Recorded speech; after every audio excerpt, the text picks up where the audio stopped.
Genesis chapter 1. In the beginning God created the heavens and the earth. The earth was formless and void, and the darkness was over the surface of the deep, and the Spirit of God was moving over the surface of the waters.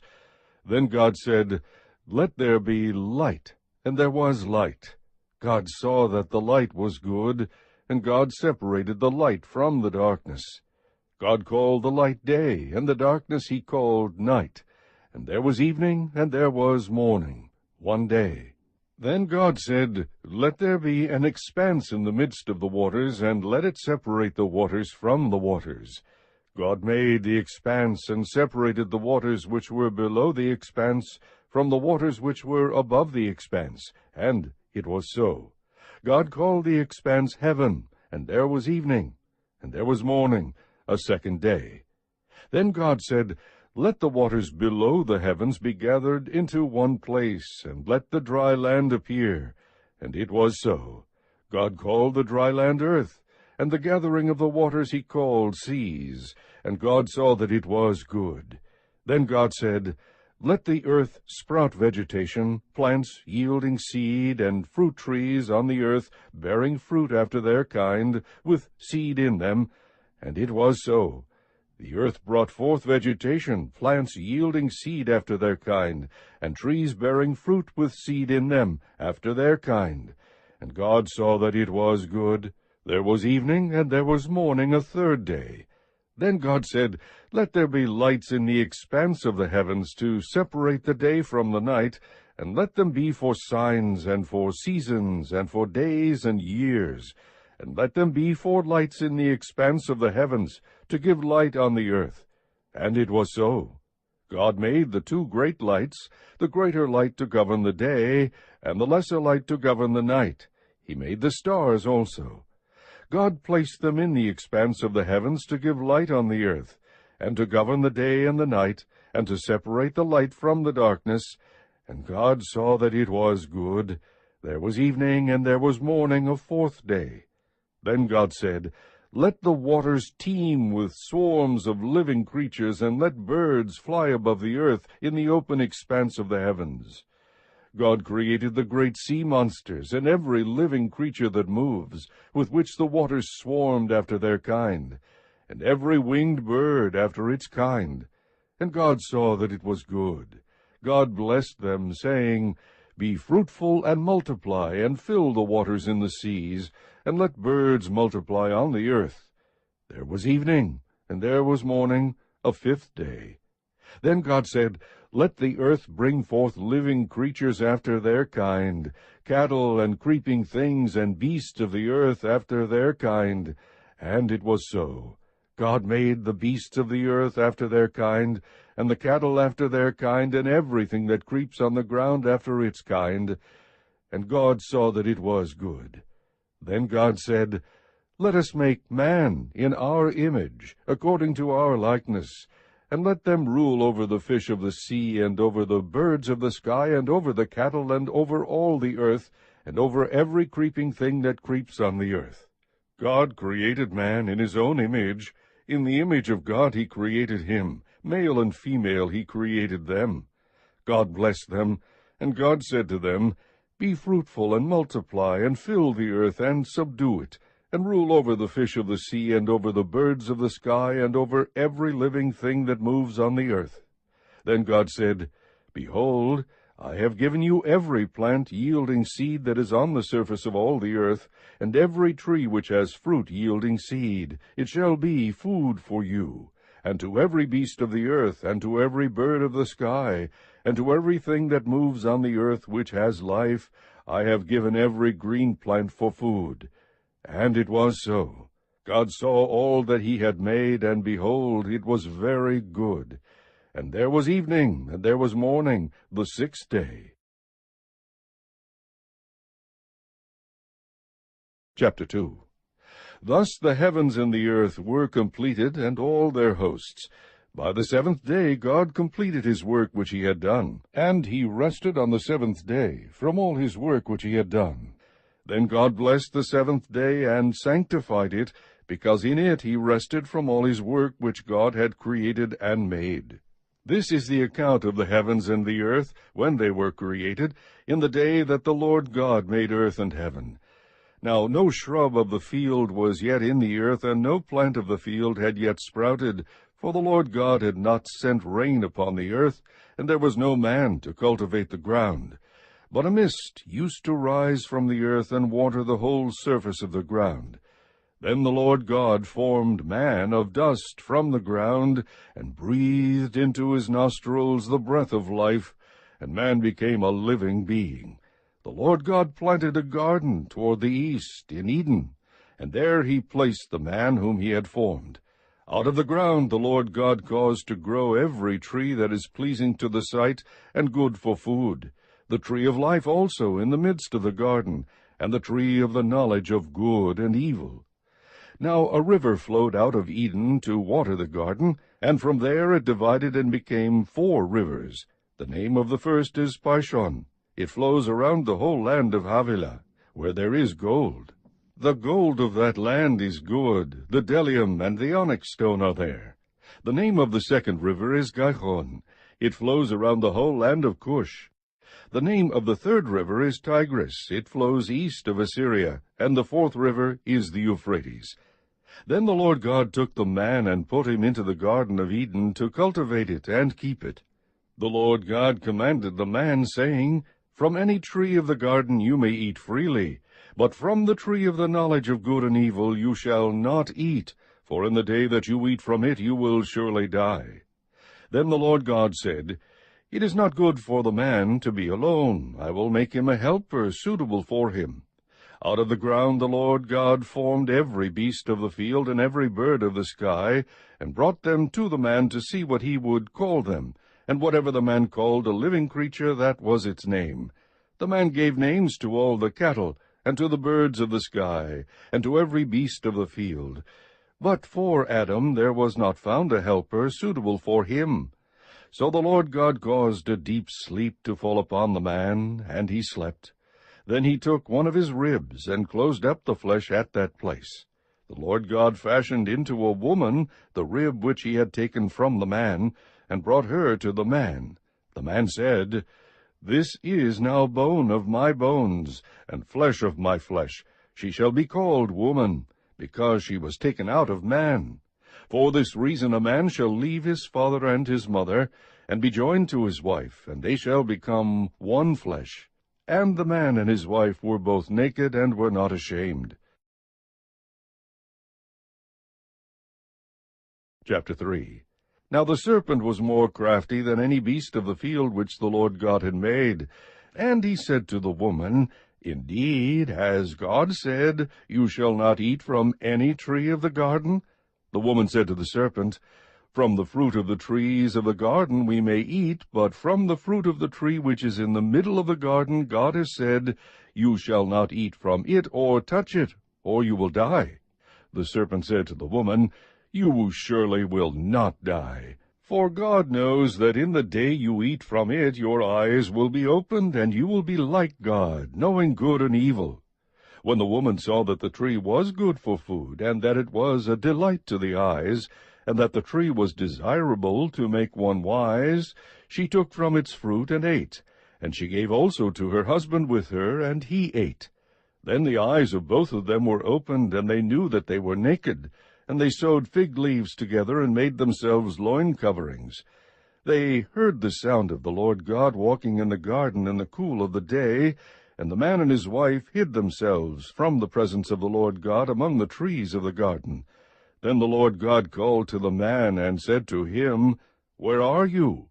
He said, I heard the sound of you in the garden, and I was afraid because I was naked, so I hid myself. And he said, Who told you that you were naked? Have you eaten from the tree of which I commanded you not to eat? The man said, The woman whom you gave to be with me, she gave me from the tree, and I ate. Then the Lord God said to the woman, What is this that you have done?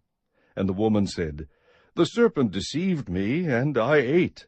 The Lord God said to the serpent, Because you have done this, cursed are you more than all cattle, and more than every beast of the field. On your belly you will go, and dust you will eat all the days of your life.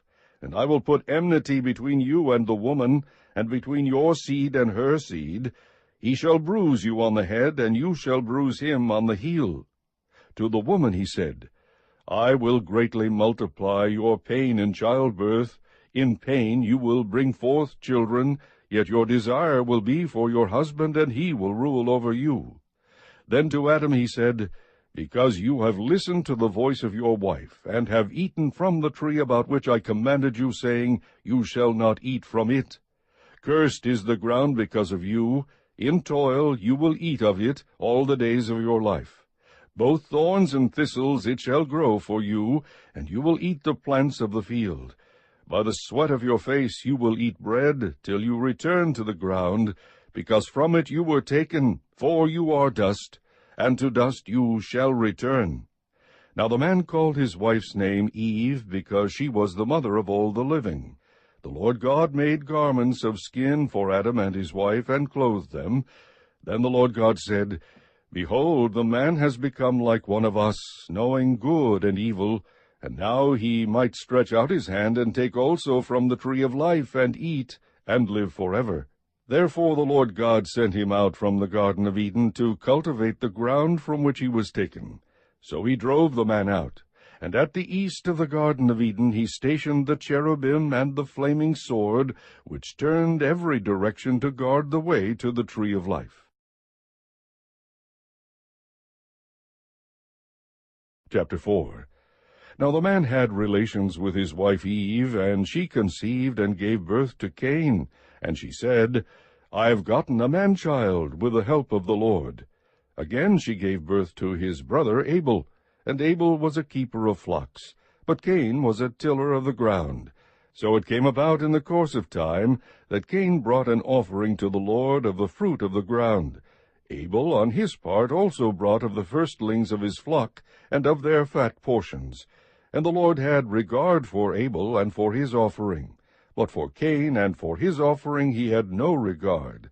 So Cain became very angry, and his countenance fell. Then the Lord said to Cain, Why are you angry, and why has your countenance fallen? If you do well, will not your countenance be lifted up? And if you do not do well, sin is crouching at the door, and its desire is for you, but you must master it. Cain told Abel his brother. And it came about when they were in the field that Cain rose up against Abel his brother and killed him. Then the Lord said to Cain, Where is Abel your brother? And he said, I do not know. Am I my brother's keeper? He said, What have you done? The voice of your brother's blood is crying to me from the ground. Now you are cursed from the ground, which has opened its mouth to receive your brother's blood from your hand. When you cultivate the ground, it will no longer yield its strength to you. You will be a vagrant and a wanderer on the earth. Cain said to the Lord, My punishment is too great to bear. Behold, you have driven me this day from the face of the ground, and from your face I will be hidden, and I will be a vagrant and a wanderer on the earth, and whoever finds me will kill me. So the Lord said to him, Therefore whoever kills Cain, vengeance will be taken on him sevenfold. And the Lord appointed a sign for Cain, so that no one finding him would slay him. Then Cain went out from the presence of the Lord, and settled in the land of Nod, east of Eden. Cain had relations with his wife, and she conceived and gave birth to Enoch. And he built a city, and called the name of the city Enoch, after the name of his son. Now to Enoch was born Ired, and Ired became the father of Mehujael. And Mehujael became the father of Methushael, and Methushael became the father of Lamech. And Lamech took to himself 2 wives. The name of the one was Adah, and the name of the other Zillah. Adah gave birth to Jabal. He was the father of those who dwell in tents and have livestock. His brother's name was Jubal. He was the father of all those who play the lyre and pipe. As for Zillah, she also gave birth to Tubal-Cain, the forger of all implements of bronze and iron. And the sister of Tubal-Cain was Naamah. Lamech said to his wives, Adah and Zillah, listen to my voice. You wives of Lamech, give heed to my speech.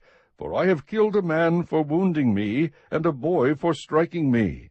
If Cain is avenged sevenfold, then Lamech 77-fold.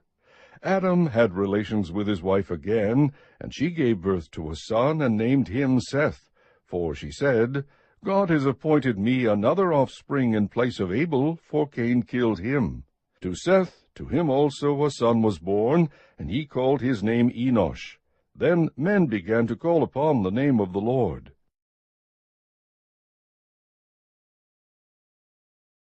Chapter 5.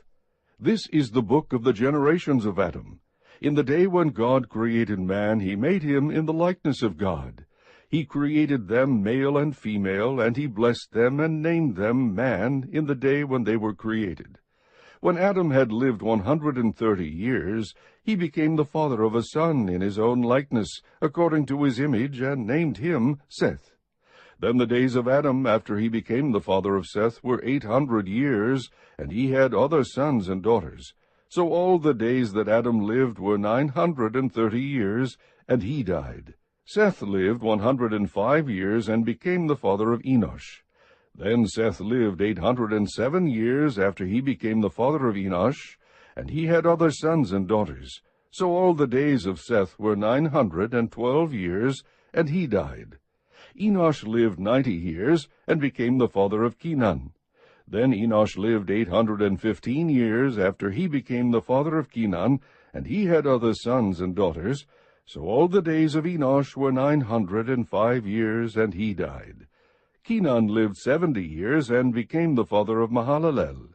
Then Kenan lived 840 years after he became the father of Mahalalel, and he had other sons and daughters. So all the days of Kenan were 910 years, and he died. Mahalalel lived 65 years, and became the father of Jared. Then Mahalalel lived 830 years after he became the father of Jared, and he had other sons and daughters. So all the days of Mahalalel were 895 years, and he died. Jared lived 162 years, and became the father of Enoch. Then Jared lived 800 years after he became the father of Enoch, and he had other sons and daughters. So all the days of Jared were 962 years, and he died. Enoch lived 65 years, and became the father of Methuselah.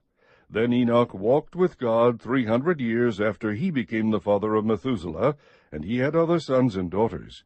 So all the days of Enoch were 365 years. Enoch walked with God, and he was not, for God took him. Methuselah lived 187 years, and became the father of Lamech. Then Methuselah lived 782 years after he became the father of Lamech, and he had other sons and daughters. So all the days of Methuselah were 969 years, and he died. Lamech lived 182 years, and became the father of a son. Now he called his name Noah, saying, This one will give us rest from our work, and from the toil of our hands arising from the ground which the Lord has cursed. Then Lamech lived 595 years after he became the father of Noah, and he had other sons and daughters. So all the days of Lamech were 777 years, and he died. Noah was 500 years old, and Noah became the father of Shem, Ham, and Japheth. Chapter 6. Now it came about, when men began to multiply on the face of the land, and daughters were born to them, that the sons of God saw that the daughters of men were beautiful, and they took wives for themselves, whomever they chose. Then the Lord said, My spirit shall not strive with man forever, because he also is flesh. Nevertheless his days shall be 120 years. The Nephilim were on earth in those days, and also afterward, when the sons of God came in to the daughters of men, and they bore children to them. Those were the mighty men who were of old, men of renown. Then the Lord saw that the wickedness of man was great on the earth, and that every intent of the thoughts of his heart was only evil continually. The Lord was sorry that he had made man on the earth, and he was grieved in his heart. The Lord said, I will blot out man whom I have created from the face of the land, from man to animals, to creeping things, and to birds of the sky, for I am sorry that I have made them. But Noah found favor in the eyes of the Lord. These are the records of the generations of Noah. Noah was a righteous man, blameless in his time. Noah walked with God. Noah became the father of 3 sons, Shem, Ham, and Japheth. Now the earth was corrupt in the sight of God, and the earth was filled with violence. God looked on the earth, and behold, it was corrupt, for all flesh had corrupted their way upon the earth. Then God said to Noah, The end of all flesh has come before me, for the earth is filled with violence because of them, and behold, I am about to destroy them with the earth. Make for yourself an ark of gopher wood. You shall make the ark with rooms, and shall cover it inside and out with pitch. This is how you shall make it. The length of the ark 300 cubits, its breadth 50 cubits, and its height 30 cubits. You shall make a window for the ark, and finish it to a cubit from the top, and set the door of the ark in the side of it. You shall make it with lower, second, and third decks. Behold, I, even I, am bringing the flood of water upon the earth, to destroy all flesh in which is the breath of life. From under heaven, everything that is on the earth shall perish. But I will establish my covenant with you, and you shall enter the ark, you and your sons and your wife and your sons' wives with you.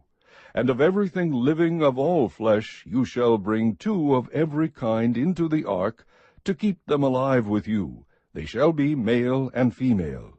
Of the birds after their kind, and of the animals after their kind, of every creeping thing of the ground after its kind, 2 of every kind will come to you to keep them alive. As for you, take for yourself some of all food which is edible, and gather it to yourself, and it shall be food for you and for them. Thus Noah did, according to all that God had commanded him, so he did. Chapter 7. Then the Lord said to Noah, Enter the ark, you and all your household, for you alone I have seen to be righteous before me in this time. You shall take with you of every clean animal by 7s, a male and his female, and of the animals that are not clean 2, a male and his female, also of the birds of the sky by 7s, male and female, to keep offspring alive on the face of all the earth. For after 7 more days I will send rain on the earth 40 days and 40 nights, and I will blot out from the face of the land every living thing that I have made. Noah did according to all that the Lord had commanded him. Now Noah was 600 years old when the flood of water came upon the earth. Then Noah and his sons and his wife and his sons' wives with him entered the ark because of the water of the flood. Of clean animals and animals that are not clean, and birds, and everything that creeps on the ground, there went into the ark to Noah by 2s, male and female, as God had commanded Noah. It came about after the 7 days, that the water of the flood came upon the earth. In the 600th year of Noah's life, in the 2nd month, on the 17th day of the month, on the same day all the foundations of the great deep burst open, and the floodgates of the sky were opened. The rain fell upon the earth for 40 days and 40 nights. On the very same day Noah and Shem and Ham and Japheth, the sons of Noah, and Noah's wife, and the 3 wives of his sons with them, entered the ark, they and every beast after its kind, and all the cattle after their kind, and every creeping thing that creeps on the earth after its kind, and every bird after its kind, all sorts of birds. So they went into the ark to Noah, by 2s of all flesh, in which was the breath of life.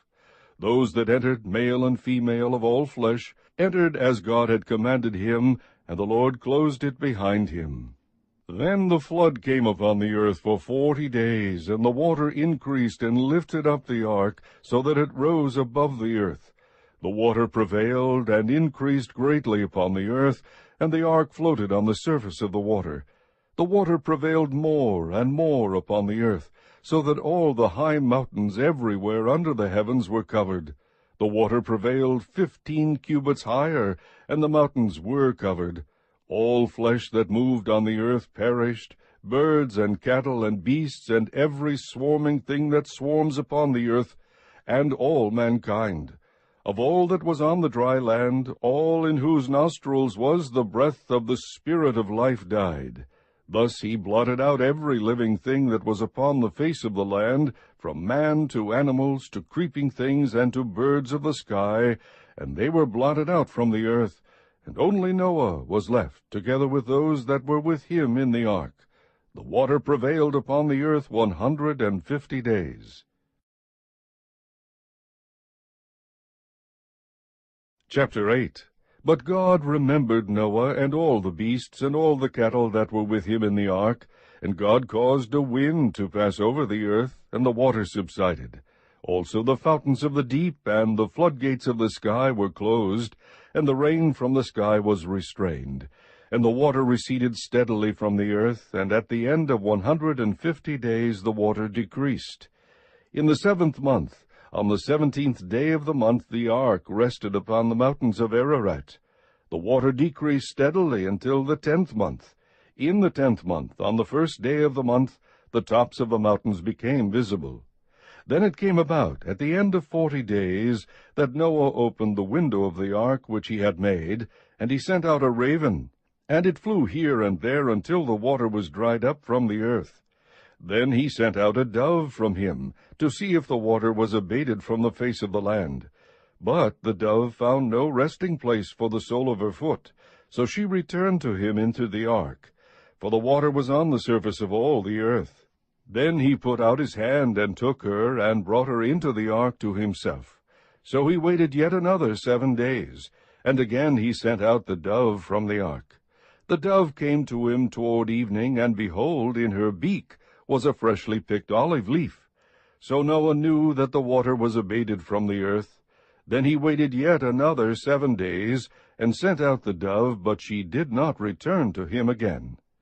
Now it came about in the 601st year, in the 1st month, on the 1st of the month, the water was dried up from the earth.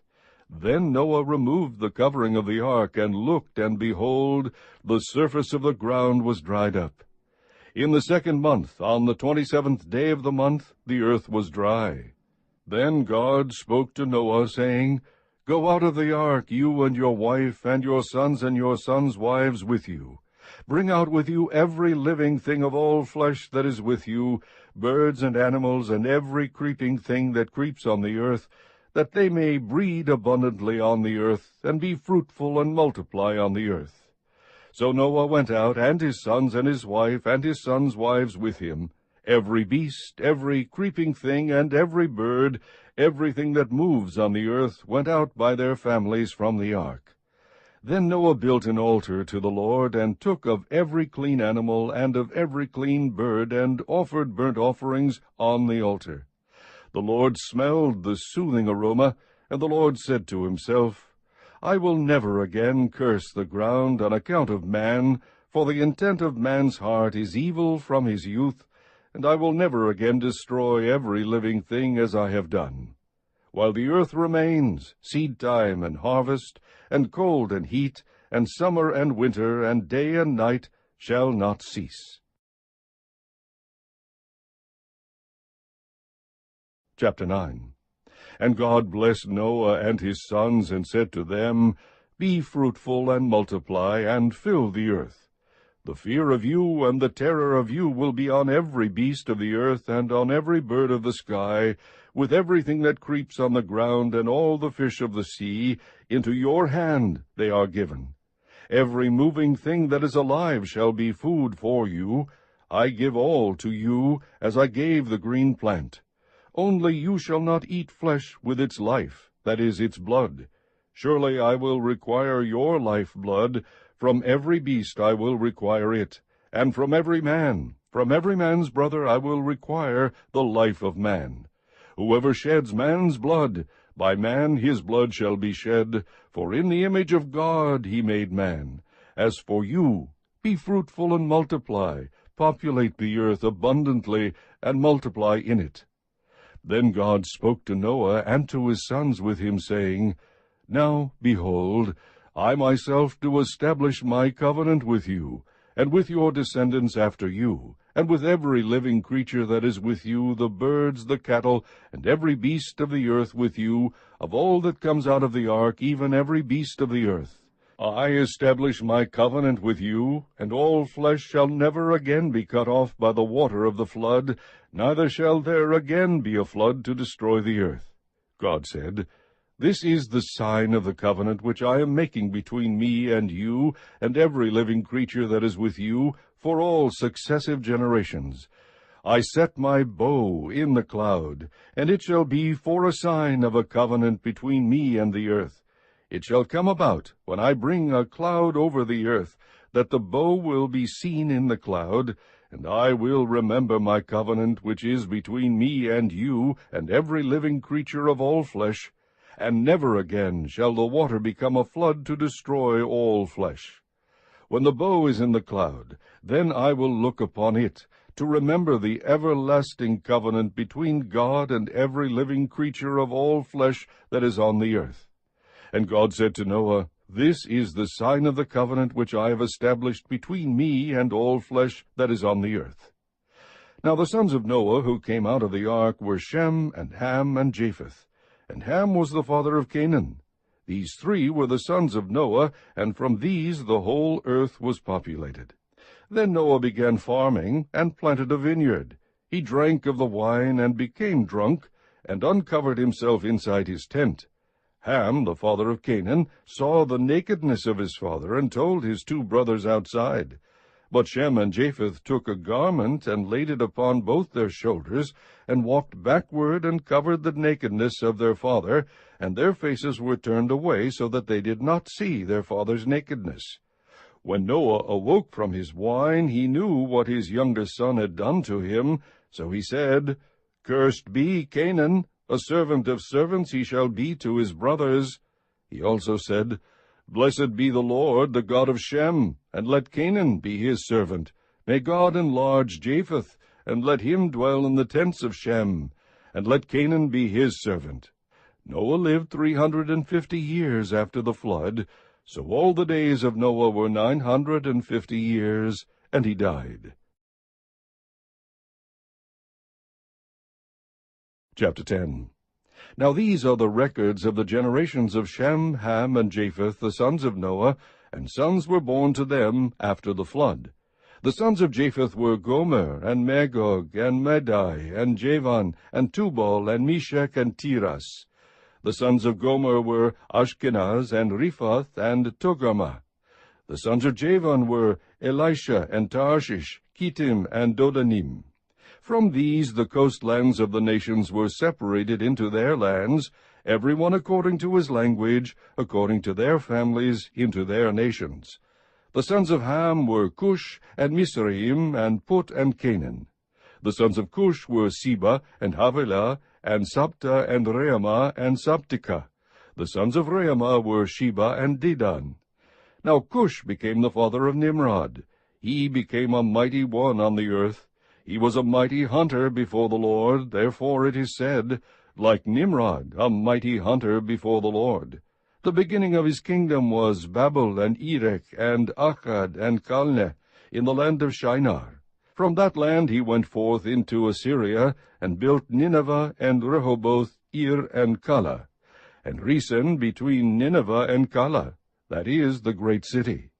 Mizraim became the father of Ludim, and Anamim, and Lehabim, and Naphtuhim, and Pathrusim, and Casluhim, from which came the Philistines, and Caphtorim. Canaan became the father of Sidon, his firstborn, and Heth, and the Jebusite, and the Amorite, and the Girgashite, and the Hivite, and the Archite, and the Sinite, and the Arvadite, and the Zemarite, and the Hamathite. And afterward the families of the Canaanite were spread abroad. The territory of the Canaanite extended from Sidon as you go toward Gerar, as far as Gaza, as you go toward Sodom and Gomorrah, and Admah and Zeboim, as far as Lasha. These are the sons of Ham, according to their families, according to their languages, by their lands, by their nations. Also Shem, the father of all the children of Eber, and the older brother of Japheth, children were born. The sons of Shem were Elam, and Ashur, and Arpachshad, and Lud, and Aram. The sons of Aram were Uz, and Hul, and Gether, and Mush. Arpachshad became the father of Shelah, and Shelah became the father of Eber. 2 sons were born to Eber. The name of the one was Peleg, for in his days the earth was divided, and his brother's name was Joktan. Joktan became the father of Almadad, and Sheleph, and Hazarmapheth, and Jerah, and Hadoram, and Uzal, and Diklah, and Obal, and Abimael, and Sheba, and Ophir, and Havilah, and Jobab. All these were the sons of Joktan. Now their settlement extended from Mesha as you go toward Sephar, the hill country of the east. These are the sons of Shem according to their families, according to their languages, by their lands, according to their nations. These are the families of the sons of Noah, according to their genealogies, by their nations. And out of these the nations were separated on the earth after the flood. Chapter 11. Now the whole earth used the same language and the same words. It came about as they journeyed east, that they found a plain in the land of Shinar, and settled there. They said to one another, Come, let us make bricks, and burn them thoroughly. And they used brick for stone, and they used tar for mortar. They said, Come, let us build for ourselves a city, and a tower whose top will reach into heaven, and let us make for ourselves a name, otherwise we will be scattered abroad over the face of the whole earth. The Lord came down to see the city, and the tower which the sons of men had built. The Lord said, Behold, they are one people, and they all have the same language. And this is what they began to do, and now nothing which they purpose to do will be impossible for them. Come, let us go down, and there confuse their language, so that they will not understand one another's speech. So the Lord scattered them abroad from there over the face of the whole earth, and they stopped building the city. Therefore its name was called Babel, because there the Lord confused the language of the whole earth. And from there the Lord scattered them abroad over the face of the whole earth. These are the records of the generations of Shem. Shem was 100 years old, and became the father of Arpachshad 2 years after the flood. And Shem lived 500 years after he became the father of Arpachshad, and he had other sons and daughters. Arpachshad lived 35 years, and became the father of Shelah. And Arpachshad lived 403 years after he became the father of Shelah, and he had other sons and daughters. Shelah lived 30 years, and became the father of Eber. And Shelah lived 403 years after he became the father of Eber, and he had other sons and daughters. Eber lived 34 years, and became the father of Peleg. And Eber lived 430 years after he became the father of Peleg, and he had other sons and daughters. Peleg lived 30 years, and became the father of Reu. And Peleg lived 209 years after he became the father of Reu, and he had other sons and daughters. Reu lived 32 years, and became the father of Serug.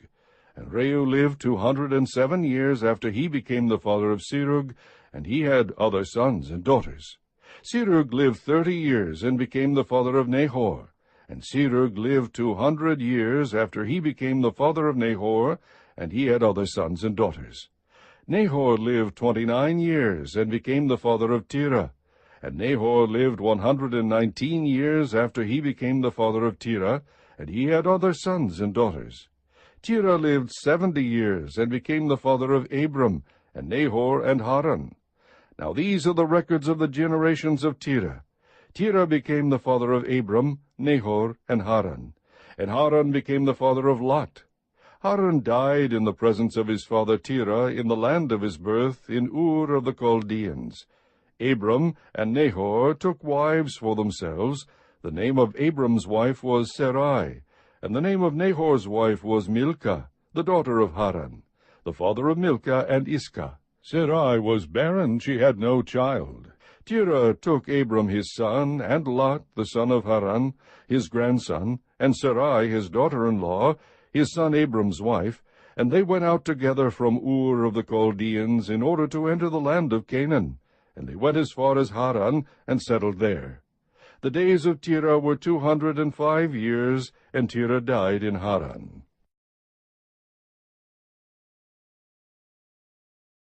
Chapter 12. Now the Lord said to Abram, Go forth from your country, and from your relatives, and from your father's house, to the land which I will show you, and I will make you a great nation, and I will bless you, and make your name great, and so you shall be a blessing. And I will bless those who bless you, and the one who curses you I will curse, and in you all the families of the earth will be blessed. So Abram went forth as the Lord had spoken to him, and Lot went with him. Now Abram was 75 years old when he departed from Haran. Abram took Sarai his wife, and Lot his nephew, and all their possessions which they had accumulated, and the persons which they had acquired in Haran, and they set out for the land of Canaan. Thus they came to the land of Canaan. Abram passed through the land as far as the site of Shechem to the oak of Moreh. Now the Canaanite was then in the land. The Lord appeared to Abram and said, To your descendants I will give this land. So he built an altar there to the Lord who had appeared to him. Then he proceeded from there to the mountain on the east of Bethel, and pitched his tent, with Bethel on the west, and Ai on the east. And there he built an altar to the Lord, and called upon the name of the Lord. Abram journeyed on, continuing toward the Negev. Now there was a famine in the land, so Abram went down to Egypt to sojourn there, for the famine was severe in the land. It came about when he came near to Egypt that he said to Sarai his wife, See now, I know that you are a beautiful woman, and when the Egyptians see you they will say, This is his wife, and they will kill me, but they will let you live. Please say that you are my sister, so that it may go well with me because of you, and that I may live on account of you. It came about, when Abram came into Egypt, the Egyptians saw that the woman was very beautiful. Pharaoh's officials saw her and praised her to Pharaoh. And the woman was taken into Pharaoh's house. Therefore he treated Abram well for her sake, and gave him sheep and oxen and donkeys, and male and female servants, and female donkeys and camels. But the Lord struck Pharaoh and his house with great plagues because of Sarai, Abram's wife.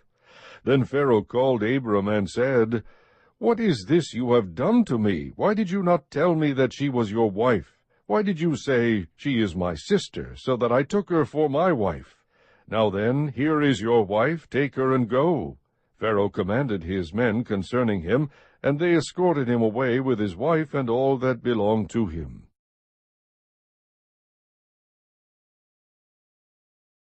Chapter 13. So Abram went up from Egypt to the Negev, he and his wife and all that belonged to him, and Lot with him. Now Abram was very rich in livestock, in silver and in gold. He went on his journeys from the Negev as far as Bethel, to the place where his tent had been at the beginning, between Bethel and Ai, to the place of the altar which he had made there formerly, and there Abram called on the name of the Lord. Now Lot, who went with Abram, also had flocks and herds and tents, and the land could not sustain them while dwelling together, for their possessions were so great that they were not able to remain together. And there was strife between the herdsmen of Abram's livestock and the herdsmen of Lot's livestock. Now the Canaanite and the Perizzite were dwelling then in the land. So Abram said to Lot, Please let there be no strife between you and me, nor between my herdsmen and your herdsmen, for we are brothers. Is not the whole land before you? Please separate from me. If to the left, then I will go to the right, or if to the right, then I will go to the left. Lot lifted up his eyes, and saw all the valley of the Jordan, that it was well watered everywhere. This was before the Lord destroyed Sodom and Gomorrah, like the garden of the Lord, like the land of Egypt as you go to Zoar. So Lot chose for himself all the valley of the Jordan, and Lot journeyed eastward. Thus they separated from each other. Abram settled in the land of Canaan, while Lot settled in the cities of the valley, and moved his tents as far as Sodom. Now the men of Sodom were wicked exceedingly, and sinners against the Lord. The Lord said to Abram after Lot had separated from him, Now lift up your eyes, and look from the place where you are, northward and southward, and eastward and westward. For all the land which you see I will give it to you and to your descendants forever. I will make your descendants as the dust of the earth, so that if anyone can number the dust of the earth, then your descendants can also be numbered. Arise, walk about the land through its length and breadth, for I will give it to you. Then Abram moved his tent, and came and dwelt by the oaks of Mamre, which are in Hebron, and there he built an altar to the Lord. Chapter 14. And it came about in the days of Amraphel, king of Shinar, Arioch, king of Elasar, Chedorlaomer, king of Elam, and Tidal, king of Goyim, that they made war with Bera, king of Sodom, and with Birsha, king of Gomorrah, Shinab, king of Admah, and Shemeber, king of Zeboim, and the king of Bela, that is Zoar. All these came as allies to the valley of Siddim, that is the Salt Sea. 12 years they had served Chedorlaomer, but the 13th year they rebelled. In the 14th year Chedorlaomer and the kings that were with him came and defeated the Rephaim in Ashtaroth Karnaim, and the Zuzim in Ham, and the Emim in Shaveh Kiriathaim, and the Horites in their Mount Seir, as far as El Paran, which is by the wilderness.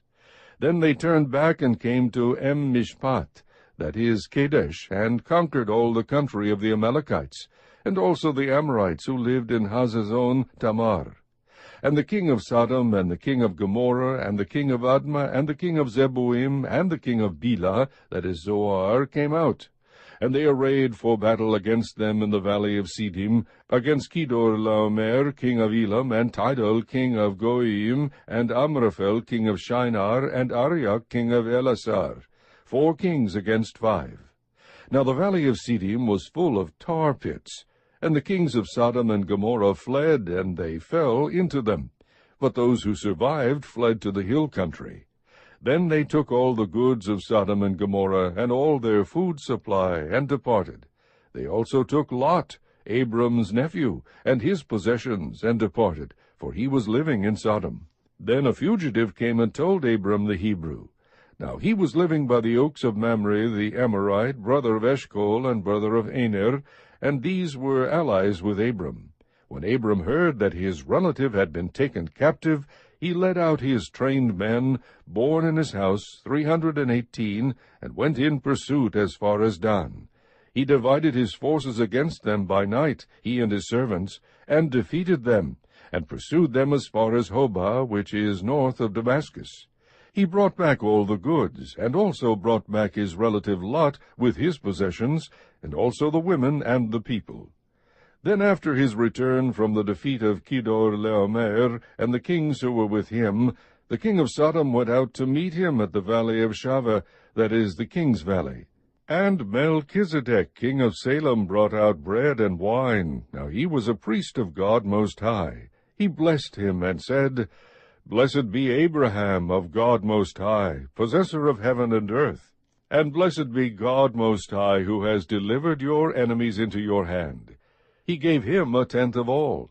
The king of Sodom said to Abram, Give the people to me, and take the goods for yourself. Abram said to the king of Sodom, I have sworn to the Lord God Most High, possessor of heaven and earth, that I will not take a thread or a sandal thong or anything that is yours, for fear you would say, I have made Abram rich. I will take nothing except what the young men have eaten, and the share of the men who went with me, Aner, Eshcol, and Mamre. Let them take their share.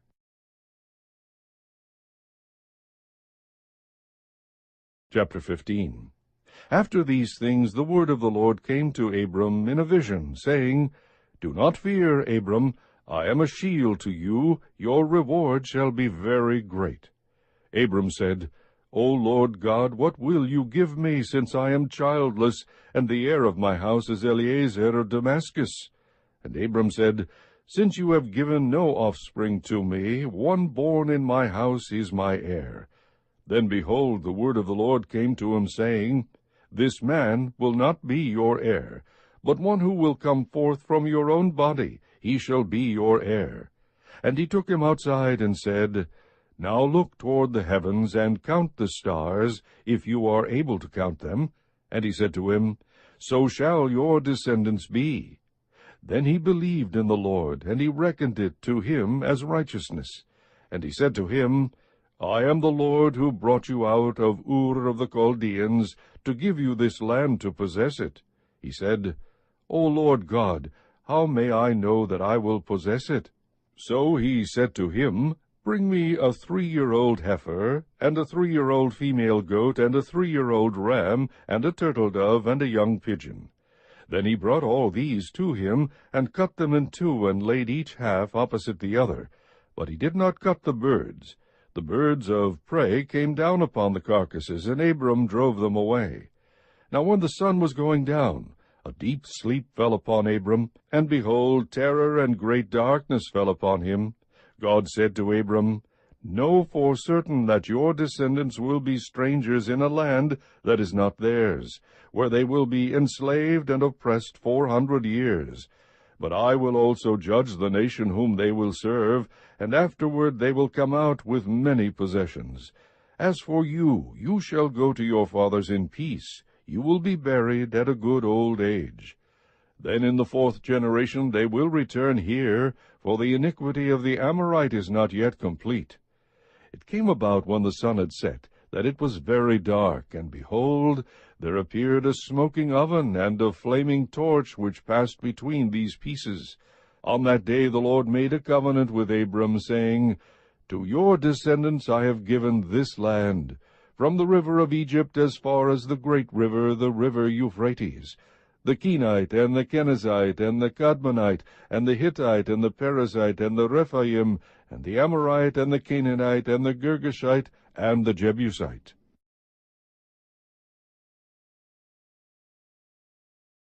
Chapter 16. Now Sarai, Abram's wife, had borne him no children, and she had an Egyptian maid whose name was Hagar. So Sarai said to Abram, Now behold, the Lord has prevented me from bearing children. Please go in to my maid. Perhaps I will obtain children through her. And Abram listened to the voice of Sarai. After Abram had lived 10 years in the land of Canaan, Abram's wife Sarai took Hagar the Egyptian, her maid, and gave her to her husband Abram as his wife. He went in to Hagar, and she conceived, and when she saw that she had conceived, her mistress was despised in her sight. And Sarai said to Abram, May the wrong done me be upon you. I gave my maid into your arms, but when she saw that she had conceived, I was despised in her sight. May the Lord judge between you and me. But Abram said to Sarai, Behold, your maid is in your power. Do to her what is good in your sight. So Sarai treated her harshly, and she fled from her presence. Now the angel of the Lord found her by a spring of water in the wilderness, by the spring on the way to Shur. He said, Hagar, Sarai's maid, where have you come from, and where are you going? And she said, I am fleeing from the presence of my mistress Sarai. Then the angel of the Lord said to her, Return to your mistress, and submit yourself to her authority. Moreover, the angel of the Lord said to her, I will greatly multiply your descendants, so that they will be too many to count. The angel of the Lord said to her further, Behold, you are with child, and you will bear a son, and you shall call his name Ishmael, because the Lord has given heed to your affliction. He will be a wild donkey of a man, his hand will be against everyone, and everyone's hand will be against him, and he will live to the east of all his brothers. Then she called the name of the Lord who spoke to her, You are a God who sees. For she said, Have I even remained alive here after seeing him? Therefore the well was called Bir Lahai Roi. Behold, it is between Kadesh and Bered. So Hagar bore Abram a son, and Abram called the name of his son, whom Hagar bore, Ishmael.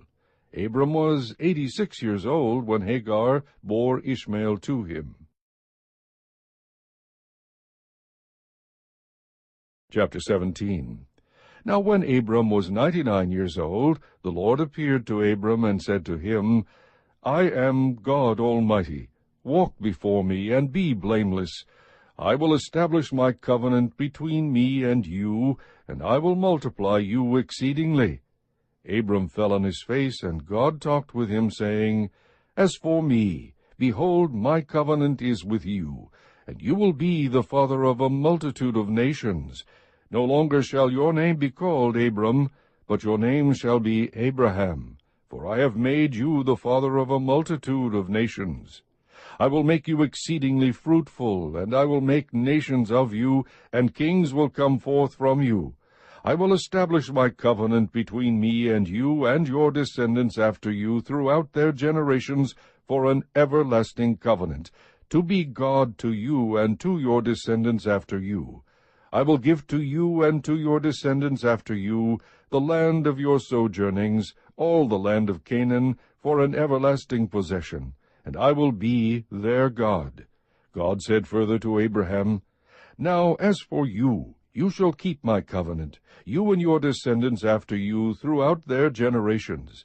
This is my covenant which you shall keep between me and you and your descendants after you. Every male among you shall be circumcised. And you shall be circumcised in the flesh of your foreskin, and it shall be the sign of the covenant between me and you. And every male among you who is 8 days old shall be circumcised throughout your generations. A servant who is born in the house, or who is bought with money from any foreigner who is not of your descendants. A servant who is born in your house, or who is bought with your money, shall surely be circumcised. Thus shall my covenant be in your flesh for an everlasting covenant. But an uncircumcised male who is not circumcised in the flesh of his foreskin, that person shall be cut off from his people. He has broken my covenant. Then God said to Abraham, As for Sarai, your wife, you shall not call her name Sarai, but Sarah shall be her name. I will bless her, and indeed I will give you a son by her. Then I will bless her, and she shall be a mother of nations. Kings of peoples will come from her. Then Abraham fell on his face and laughed, and said in his heart, Will a child be born to a man 100 years old? And will Sarah, who is 90 years old, bear a child?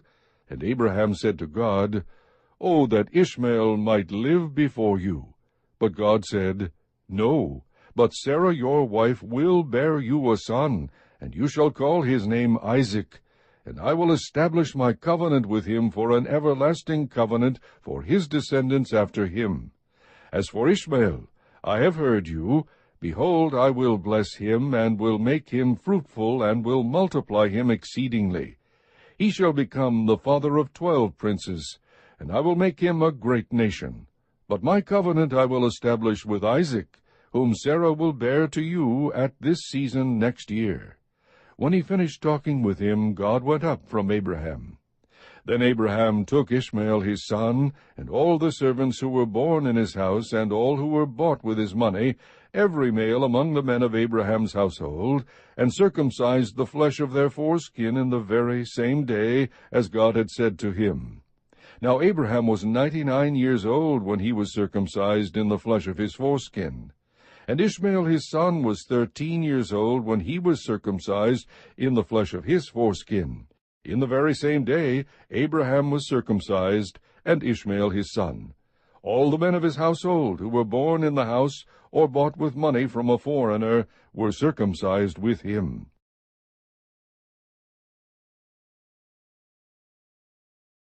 Chapter 18.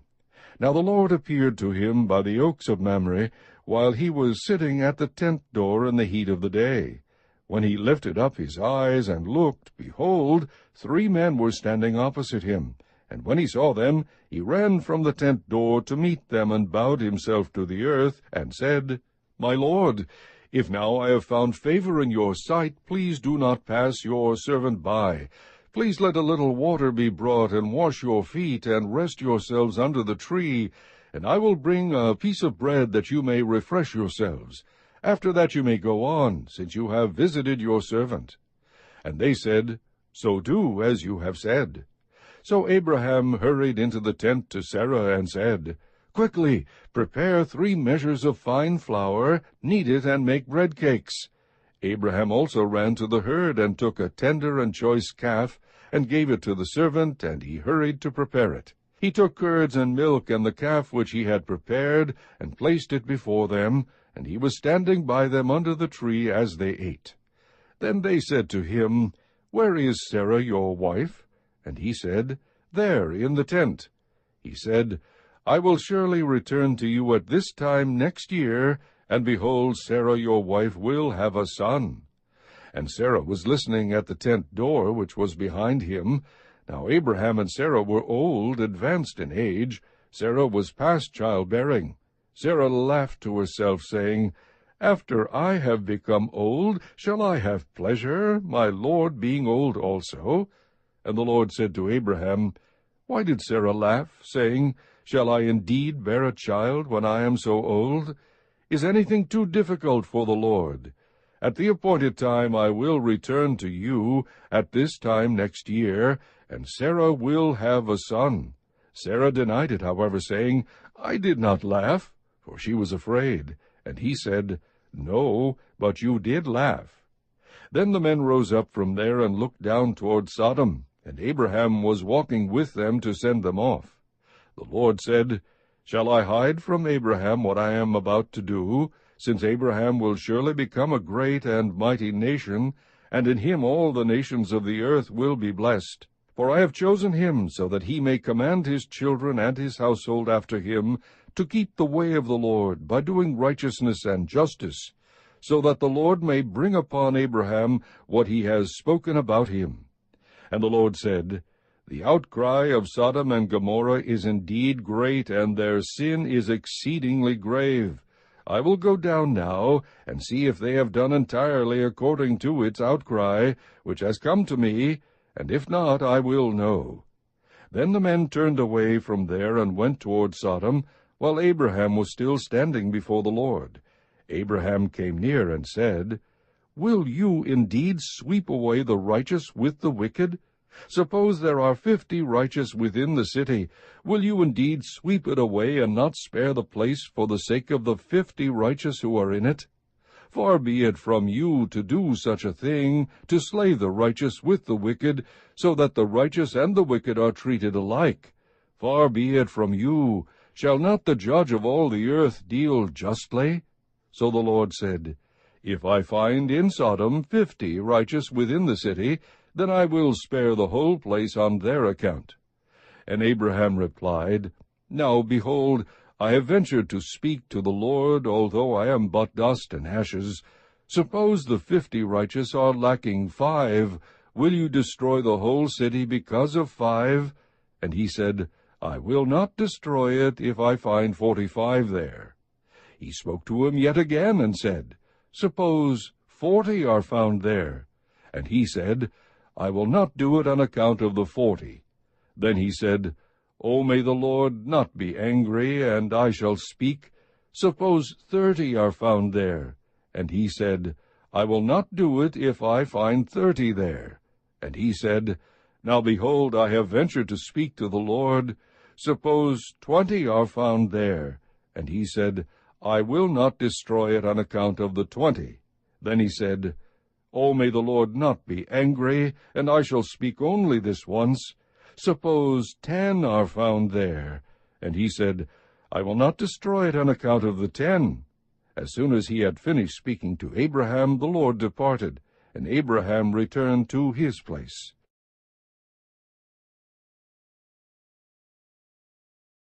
Chapter 19. Now the 2 angels came to Sodom in the evening, as Lot was sitting in the gate of Sodom. When Lot saw them, he rose to meet them, and bowed down with his face to the ground. And he said, Now behold, my lords, please turn aside into your servant's house, and spend the night, and wash your feet. Then you may rise early and go on your way. They said, however, No, but we shall spend the night in the square. Yet he urged them strongly, so they turned aside to him and entered his house. And he prepared a feast for them, and baked unleavened bread, and they ate. Before they lay down, the men of the city, the men of Sodom, surrounded the house, both young and old, all the people from every quarter.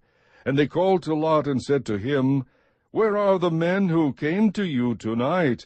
Bring them out to us, that we may have relations with them." But Lot went out to them at the doorway, and shut the door behind him, and said, "Please, my brothers, do not act wickedly. Now behold, I have 2 daughters who have not had relations with man. Please let me bring them out to you, and do to them whatever you like, only do nothing to these men, inasmuch as they have come under the shelter of my roof." But they said, "Stand aside." Furthermore they said, "This one came in as an alien, and already he is acting like a judge. Now we will treat you worse than them." So they pressed hard against Lot, and came near to break the door.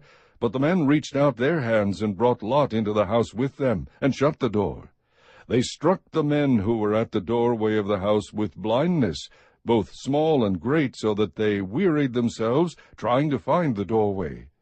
Then the 2 men said to Lot, "Whom else have you here? A son-in-law, and your sons and your daughters, and whomever you have in the city? Bring them out of the place, for we are about to destroy this place, because their outcry has become so great before the Lord, that the Lord has sent us to destroy it." Lot went out and spoke to his sons-in-law, who were to marry his daughters, and said, "Up, get out of this place, for the Lord will destroy the city." But he appeared to his sons-in-law to be jesting. When morning dawned, the angels urged Lot, saying, "Up, take your wife and your 2 daughters who are here, or you will be swept away in the punishment of the city." But he hesitated. So the men seized his hand, and the hand of his wife, and the hands of his 2 daughters, for the compassion of the Lord was upon him, and they brought him out, and put him outside the city. When they had brought them outside, one said, "Escape for your life. Do not look behind you, and do not stay anywhere in the valley. Escape to the mountains, or you will be swept away." But Lot said to them, "Oh, no, my lords. Now behold, your servant has found favor in your sight, and you have magnified your loving kindness which you have shown me by saving my life. But I cannot escape to the mountains, for the disaster will overtake me, and I will die. Now behold, this town is near enough to flee to, and it is small. Please let me escape there. Is it not small, that my life may be saved?" He said to him, "Behold, I grant you this request also, not to overthrow the town of which you have spoken. Hurry, escape there, for I cannot do anything until you arrive there." Therefore the name of the town was called Zoar. The sun had risen over the earth when Lot came to Zoar. Then the Lord rained on Sodom and Gomorrah brimstone and fire from the Lord out of heaven. And he overthrew those cities, and all the valley, and all the inhabitants of the cities, and what grew on the ground. But his wife, from behind him, looked back, and she became a pillar of salt. Now Abraham arose early in the morning, and went to the place where he had stood before the Lord, and he looked down toward Sodom and Gomorrah, and toward all the land of the valley, and he saw, and behold, the smoke of the land ascended like the smoke of a furnace. Thus it came about, when God destroyed the cities of the valley, that God remembered Abraham, and sent Lot out of the midst of the overthrow, when he overthrew the cities in which Lot lived. Lot went up from Zoar, and stayed in the mountains, and his 2 daughters with him, for he was afraid to stay in Zoar. And he stayed in a cave, he and his 2 daughters. Then the firstborn said to the younger, "Our father is old, and there is not a man on earth to come into us after the manner of the earth.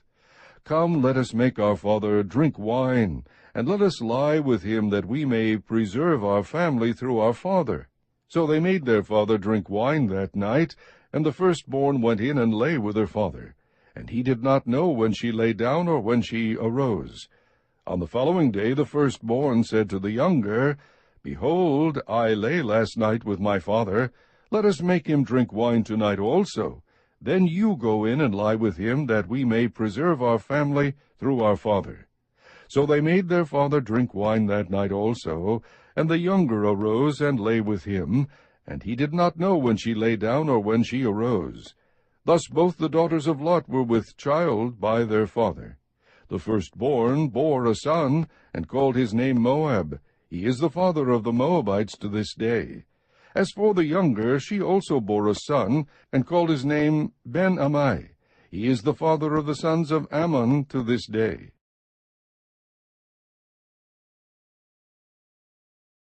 Chapter 20. Now Abraham journeyed from there toward the land of the Negev, and settled between Kadesh and Shur. Then he sojourned in Gerar. Abraham said of Sarah his wife, She is my sister. So Abimelech king of Gerar sent and took Sarah. But God came to Abimelech in a dream of the night, and said to him, Behold, you are a dead man because of the woman whom you have taken, for she is married. Now Abimelech had not come near her, and he said, Lord, will you slay a nation, even though blameless? Did he not himself say to me, She is my sister? And she herself said, He is my brother. In the integrity of my heart and the innocence of my hands I have done this. Then God said to him in the dream, Yes, I know that in the integrity of your heart you have done this, and I also kept you from sinning against me. Therefore I did not let you touch her. Now therefore restore the man's wife, for he is a prophet, and he will pray for you, and you will live. But if you do not restore her, know that you shall surely die, you and all who are yours. So Abimelech arose early in the morning, and called all his servants, and told all these things in their hearing. And the men were greatly frightened. Then Abimelech called Abraham, and said to him, What have you done to us? And how have I sinned against you, that you have brought on me and on my kingdom a great sin? You have done to me things that ought not to be done.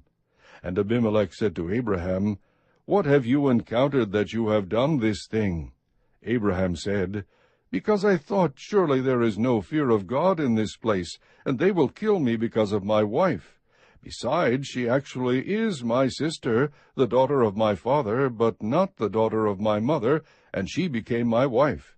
And it came about, when God caused me to wander from my father's house, that I said to her, This is the kindness which you will show to me. Everywhere we go, say of me, He is my brother. Abimelech then took sheep and oxen, and male and female servants, and gave them to Abraham, and restored his wife Sarah to him. Abimelech said, Behold, my land is before you. Settle wherever you please. To Sarah he said, Behold, I have given your brother 1,000 pieces of silver. Behold, it is your vindication before all who are with you, and before all men you are cleared. Abraham prayed to God, and God healed Abimelech and his wife and his maids, so that they bore children. For the Lord had closed fast all the wombs of the household of Abimelech, because of Sarah, Abraham's wife.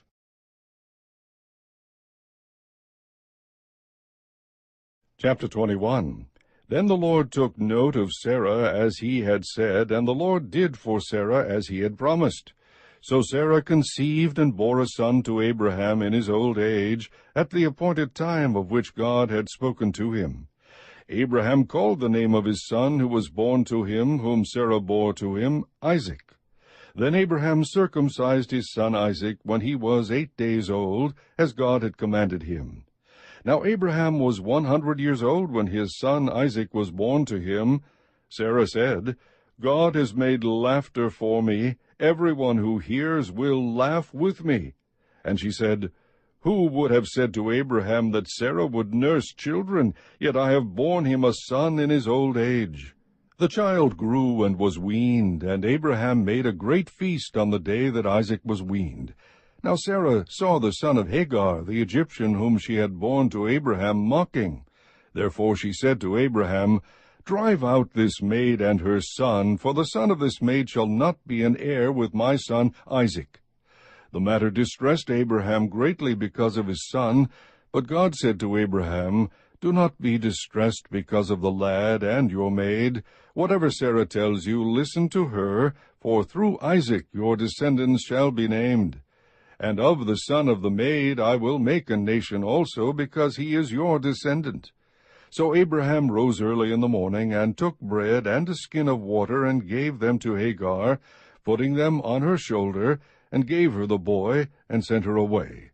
And she departed and wandered about in the wilderness of Beersheba. When the water in the skin was used up, she left the boy under one of the bushes. Then she went and sat down opposite him, about a bowshot away, for she said, Do not let me see the boy die. And she sat opposite him, and lifted up her voice, and wept. God heard the lad crying, and the angel of God called to Hagar from heaven, and said to her, What is the matter with you, Hagar? Do not fear, for God has heard the voice of the lad where he is. Arise, lift up the lad, and hold him by the hand, for I will make a great nation of him. Then God opened her eyes, and she saw a well of water, and she went and filled the skin with water, and gave the lad a drink. God was with the lad, and he grew, and he lived in the wilderness, and became an archer. He lived in the wilderness of Paran, and his mother took a wife for him from the land of Egypt. Now it came about at that time that Abimelech and Phicol, the commander of his army, spoke to Abraham, saying, God is with you in all that you do. Now therefore swear to me here by God that you will not deal falsely with me, or with my offspring, or with my posterity, but according to the kindness that I have shown to you, you shall show to me and to the land in which you have sojourned. Abraham said, I swear it. But Abraham complained to Abimelech because of the well of water which the servants of Abimelech had seized. And Abimelech said, I do not know who has done this thing. You did not tell me, nor did I hear of it until today. Abraham took sheep and oxen, and gave them to Abimelech, and the two of them made a covenant. Then Abraham set 7 ewe lambs of the flock by themselves. Abimelech said to Abraham, What do these 7 ewe lambs mean, which you have set by themselves? He said, You shall take these 7 ewe lambs from my hand, so that it may be a witness to me that I dug this well. Therefore he called the place Beersheba, because there the two of them took an oath. So they made a covenant at Beersheba. And Abimelech and Phicol, the commander of his army, arose and returned to the land of the Philistines. Abraham planted a tamarisk tree at Beersheba, and there he called on the name of the Lord, the everlasting God. And Abraham sojourned in the land of the Philistines for many days. Chapter 22. Now it came about after these things that God tested Abraham, and said to him, Abraham. And he said, Here I am. He said, Take now your son, your only son whom you love, Isaac, and go to the land of Moriah, and offer him there as a burnt offering on one of the mountains of which I will tell you. So Abraham rose early in the morning, and saddled his donkey, and took 2 of his young men with him, and Isaac his son, and he split wood for the burnt offering, and arose, and went to the place of which God had told him. On the 3rd day Abraham raised his eyes, and saw the place from a distance. Abraham said to his young men, Stay here with the donkey, and I and the lad will go over there, and we will worship and return to you. Abraham took the wood of the burnt offering, and laid it on Isaac his son, and he took in his hand the fire and the knife. So the 2 of them walked on together. Isaac spoke to Abraham his father, and said, My father. And he said, Here I am, my son. And he said, Behold the fire and the wood, but where is the lamb for the burnt offering? Abraham said, God will provide for himself the lamb for the burnt offering, my son. So the 2 of them walked on together. Then they came to the place of which God had told him, and Abraham built the altar there, and arranged the wood, and bound his son Isaac, and laid him on the altar, on top of the wood. Abraham stretched out his hand, and took the knife to slay his son. But the angel of the Lord called to him from heaven, and said, Abraham, Abraham. And he said, Here I am. He said, Do not stretch out your hand against the lad, and do nothing to him. For now I know that you fear God, since you have not withheld your son, your only son, from me. Then Abraham raised his eyes, and looked, and behold, behind him a ram caught in the thicket by his horns. And Abraham went and took the ram, and offered him up for a burnt offering in the place of his son. Abraham called the name of that place, The Lord will provide. As it is said to this day, In the mount of the Lord it will be provided. Then the angel of the Lord called to Abraham a 2nd time from heaven, and said, By myself I have sworn, declares the Lord, because you have done this thing, and have not withheld your son, your only son, Indeed, I will greatly bless you, and I will greatly multiply your seed as the stars of the heavens, and as the sand which is on the seashore, and your seed shall possess the gate of their enemies. In your seed all the nations of the earth shall be blessed, because you have obeyed my voice." So Abraham returned to his young men, and they arose and went together to Beersheba, and Abraham lived at Beersheba. Now it came about after these things, that it was told Abraham, saying, Behold, Milcah also has borne children to your brother Nahor. Uz his firstborn, and Buz his brother, and Kemuel the father of Aram, and Chesed, and Hazo, and Pildash, and Jidlaph, and Bethuel. Bethuel became the father of Rebekah. These 8 Milcah bore to Nahor, Abraham's brother. His concubine, whose name was Reumah, also bore Tebah, and Geham, and Tehash, and Maachah.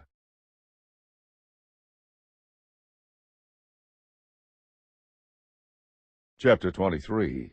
Now Sarah lived 127 years. These were the years of the life of Sarah. Sarah died in Kiriath Arba, that is Hebron, in the land of Canaan, and Abraham went in to mourn for Sarah, and to weep for her. Then Abraham rose from before his dead, and spoke to the sons of Heth, saying, I am a stranger and a sojourner among you. Give me a burial site among you, that I may bury my dead out of my sight. The sons of Heth answered Abraham, saying to him, Hear us, my lord. You are a mighty prince among us. Bury your dead in the choicest of our graves. None of us will refuse you his grave for burying your dead. So Abraham rose and bowed to the people of the land, the sons of Heth, and he spoke with them, saying, If it is your wish for me to bury my dead out of my sight, hear me, and approach Ephron the son of Zohar for me, that he may give me the cave of Machpelah, which he owns, which is at the end of his field, for the full price. Let him give it to me in your presence for a burial site.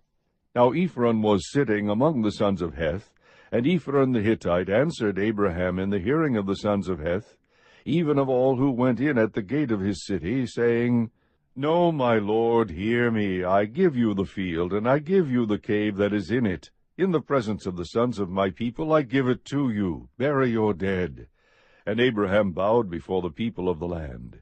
He spoke to Ephron in the hearing of the people of the land, saying, If you will only please listen to me, I will give the price of the field. Accept it from me, that I may bury my dead there.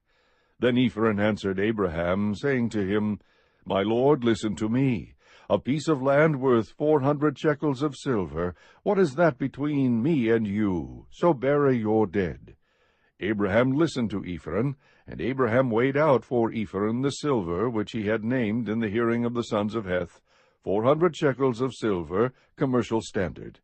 So Ephron's field which was in Machpelah, which faced Mamre, the field and cave which was in it, and all the trees which were in the field that were within all the confines of its border, were deeded over to Abraham for a possession in the presence of the sons of Heth, before all who went in at the gate of his city. After this, Abraham buried Sarah his wife in the cave of the field at Machpelah, facing Mamre, that is Hebron, in the land of Canaan.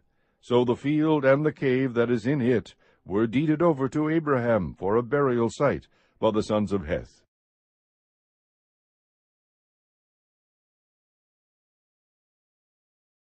Chapter 24. Now Abraham was old, advanced in age, and the Lord had blessed Abraham in every way. Abraham said to his servant, the oldest of his household, who had charge of all that he owned, Please place your hand under my thigh, and I will make you swear by the Lord, the God of heaven and the God of earth, that you shall not take a wife for my son from the daughters of the Canaanites, among whom I live, but you will go to my country and to my relatives, and take a wife for my son Isaac. The servant said to him, Suppose the woman is not willing to follow me to this land. Should I take your son back to the land from where you came? Then Abraham said to him, Beware that you do not take my son back there. The Lord, the God of heaven, who took me from my father's house, and from the land of my birth, and who spoke to me, and who swore to me, saying, To your descendants I will give this land, he will send his angel before you, and you will take a wife for my son from there. But if the woman is not willing to follow you, then you will be free from this my oath. Only do not take my son back there." So the servant placed his hand under the thigh of Abraham his master, and swore to him concerning this matter. Then the servant took 10 camels from the camels of his master, and set out with a variety of good things of his master's in hand. And he arose and went to Mesopotamia, to the city of Nahor. He made the camels kneel down outside the city by the well of water at evening time, the time when women go out to draw water. He said, "O Lord, the God of my master Abraham, please grant me success today, and show loving kindness to my master Abraham. Behold, I am standing by the spring, and the daughters of the men of the city are coming out to draw water. Now may it be that the girl to whom I say, 'Please let down your jar, so that I may drink,' and who answers, 'Drink, and I will water your camels also,' may she be the one whom you have appointed for your servant Isaac, and by this I will know that you have shown loving kindness to my master." Before he had finished speaking, behold, Rebekah, who was born to Bethuel the son of Milcah, the wife of Abraham's brother Nahor, came out with her jar on her shoulder. The girl was very beautiful, a virgin, and no man had had relations with her. And she went down to the spring and filled her jar and came up. Then the servant ran to meet her and said, "Please let me drink a little water from your jar." She said, "Drink, my lord." And she quickly lowered her jar to her hand and gave him a drink. Now when she had finished giving him a drink, she said, "I will draw also for your camels until they have finished drinking." So she quickly emptied her jar into the trough, and ran back to the well to draw, and she drew for all his camels. Meanwhile the man was gazing at her in silence, to know whether the Lord had made his journey successful or not. When the camels had finished drinking, the man took a gold ring weighing a half shekel, and 2 bracelets for her wrists weighing 10 shekels in gold, and said, "Whose daughter are you? Please tell me. Is there room for us to lodge in your father's house?" She said to him, "I am the daughter of Bethuel, the son of Milcah, whom she bore to Nahor." Again she said to him, "We have plenty of both straw and feed and room to lodge in." Then the man bowed low and worshipped the Lord. He said, "Blessed be the Lord, the God of my master Abraham, who has not forsaken his loving kindness and his truth toward my master. As for me, the Lord has guided me in the way to the house of my master's brothers." Then the girl ran and told her mother's household about these things. Now Rebekah had a brother whose name was Laban, and Laban ran outside to the man at the spring. When he saw the ring and the bracelets on his sister's wrists, and when he heard the words of Rebekah his sister, saying, "This is what the man said to me," he went to the man, and behold, he was standing by the camels at the spring. And he said, "Come in, blessed of the Lord. Why do you stand outside, since I have prepared the house and a place for the camels?" So the man entered the house. Then Laban unloaded the camels, and he gave straw and feed to the camels, and water to wash his feet and the feet of the men who were with him. But when food was set before him to eat, he said, "I will not eat until I have told my business." And he said, "Speak on." So he said, "I am Abraham's servant. The Lord has greatly blessed my master, so that he has become rich, and he has given him flocks and herds, and silver and gold, and servants and maids, and camels and donkeys. Now Sarah, my master's wife, bore a son to my master in her old age, and he has given him all that he has. My master made me swear, saying, 'You shall not take a wife for my son from the daughters of the Canaanites, in whose land I live.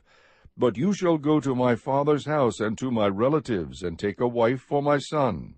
I said to my master, 'Suppose the woman does not follow me?' He said to me, 'The Lord before whom I have walked will send his angel with you to make your journey successful, and you will take a wife for my son from my relatives and from my father's house. Then you will be free from my oath when you come to my relatives, and if they do not give her to you, you will be free from my oath.' So I came today to the spring and said, O Lord, the God of my master Abraham, if now you will make my journey on which I go successful, behold, I am standing by the spring, and may it be that the maiden who comes out to draw, and to whom I say, Please let me drink a little water from your jar, and she will say to me, You drink, and I will draw for your camels also, let her be the woman whom the Lord has appointed for my master's son. Before I had finished speaking in my heart, behold, Rebekah came out with her jar on her shoulder, and went down to the spring and drew. And I said to her, Please let me drink. She quickly lowered her jar from her shoulder, and said, Drink, and I will water your camels also. So I drank, and she watered the camels also. Then I asked her, and said, Whose daughter are you? And she said, The daughter of Bethuel, Nahor's son, whom Milcah bore to him. And I put the ring on her nose, and the bracelets on her wrists. And I bowed low, and worshipped the Lord, and blessed the Lord, the God of my master Abraham, who had guided me in the right way, to take the daughter of my master's kinsman for his son. So now, if you are going to deal kindly and truly with my master, tell me, and if not, let me know, that I may turn to the right hand or the left. Then Laban and Bethuel replied, The matter comes from the Lord, so we cannot speak to you bad or good. Here is Rebekah before you. Take her and go, and let her be the wife of your master's son, as the Lord has spoken. When Abraham's servant heard their words, he bowed himself to the ground before the Lord. The servant brought out articles of silver and articles of gold and garments, and gave them to Rebekah. He also gave precious things to her brother and to her mother. Then he and the men who were with him ate and drank, and spent the night. When they arose in the morning, he said, Send me away to my master. But her brother and her mother said, Let the girl stay with us a few days, say 10. Afterward she may go. He said to them, Do not delay me, since the Lord has prospered my way. Send me away that I may go to my master. And they said, We will call the girl and consult her wishes. Then they called Rebekah and said to her, Will you go with this man? And she said, I will go. Thus they sent away their sister Rebekah and her nurse, with Abraham's servant and his men. They blessed Rebekah and said to her, May you, our sister, become thousands of 10,000s, and may your descendants possess the gate of those who hate them. Then Rebekah arose with her maids, and they mounted the camels and followed the man. So the servant took Rebekah and departed. Now Isaac had come from going to Beer-lahai-roi, for he was living in the Negev. Isaac went out to meditate in the field toward evening, and he lifted up his eyes and looked, and behold, camels were coming. Rebekah lifted up her eyes, and when she saw Isaac, she dismounted from the camel. She said to the servant, Who is that man walking in the field to meet us? And the servant said, He is my master. Then she took her veil and covered herself. The servant told Isaac all the things that he had done. Then Isaac brought her into his mother Sarah's tent, and he took Rebekah, and she became his wife, and he loved her. Thus Isaac was comforted after his mother's death.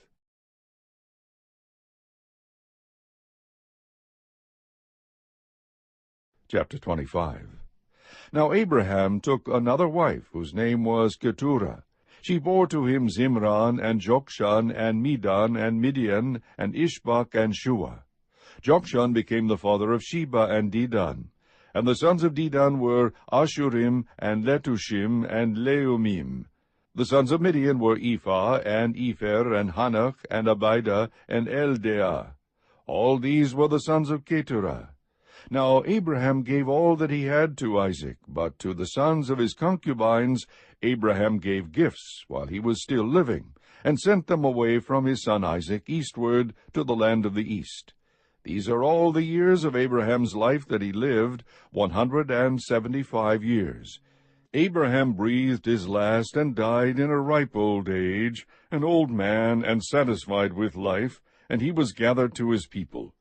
Then his sons Isaac and Ishmael buried him in the cave of Machpelah, in the field of Ephron the son of Zohar the Hittite, facing Mamre, the field which Abraham purchased from the sons of Heth. There Abraham was buried with Sarah his wife. It came about after the death of Abraham that God blessed his son Isaac, and Isaac lived by Beer-lahai-roi. Now these are the records of the generations of Ishmael, Abraham's son, whom Hagar the Egyptian, Sarah's maid, bore to Abraham. And these are the names of the sons of Ishmael by their names, in the order of their birth: Nebaioth, the firstborn of Ishmael, and Kedar, and Adbeel, and Mibsam, and Mishma, and Duma, and Massa, Hadad, and Tema, Jetur, Nephish, and Kedemah. These are the sons of Ishmael, and these are their names by their villages and by their camps, 12 princes according to their tribes. These are the years of the life of Ishmael, 137 years, and he breathed his last and died, and was gathered to his people. They settled from Havilah to Shur, which is east of Egypt, as one goes toward Assyria. He settled in defiance of all his relatives. Now these are the records of the generations of Isaac, Abraham's son. Abraham became the father of Isaac, and Isaac was 40 years old when he took Rebekah, the daughter of Bethuel, the Aramean of Padan Aram, the sister of Laban the Aramean, to be his wife. Isaac prayed to the Lord on behalf of his wife, because she was barren, and the Lord answered him, and Rebekah his wife conceived. But the children struggled together within her, and she said, If it is so, why then am I this way? So she went to inquire of the Lord. The Lord said to her, 2 nations are in your womb, and 2 peoples will be separated from your body, and 1 people shall be stronger than the other, and the older shall serve the younger. When her days to be delivered were fulfilled, behold, there were twins in her womb. Now the first came forth red, all over like a hairy garment, and they named him Esau. Afterward his brother came forth with his hand holding on to Esau's heel.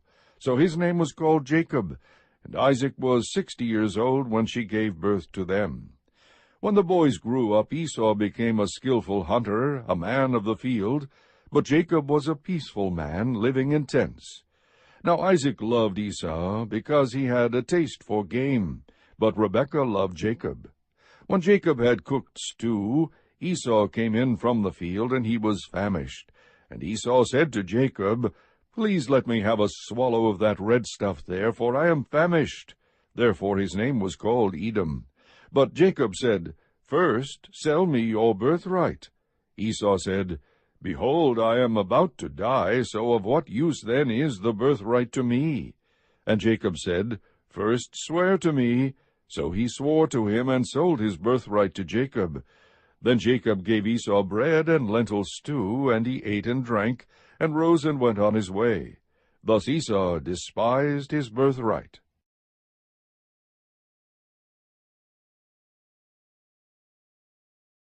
Chapter 26.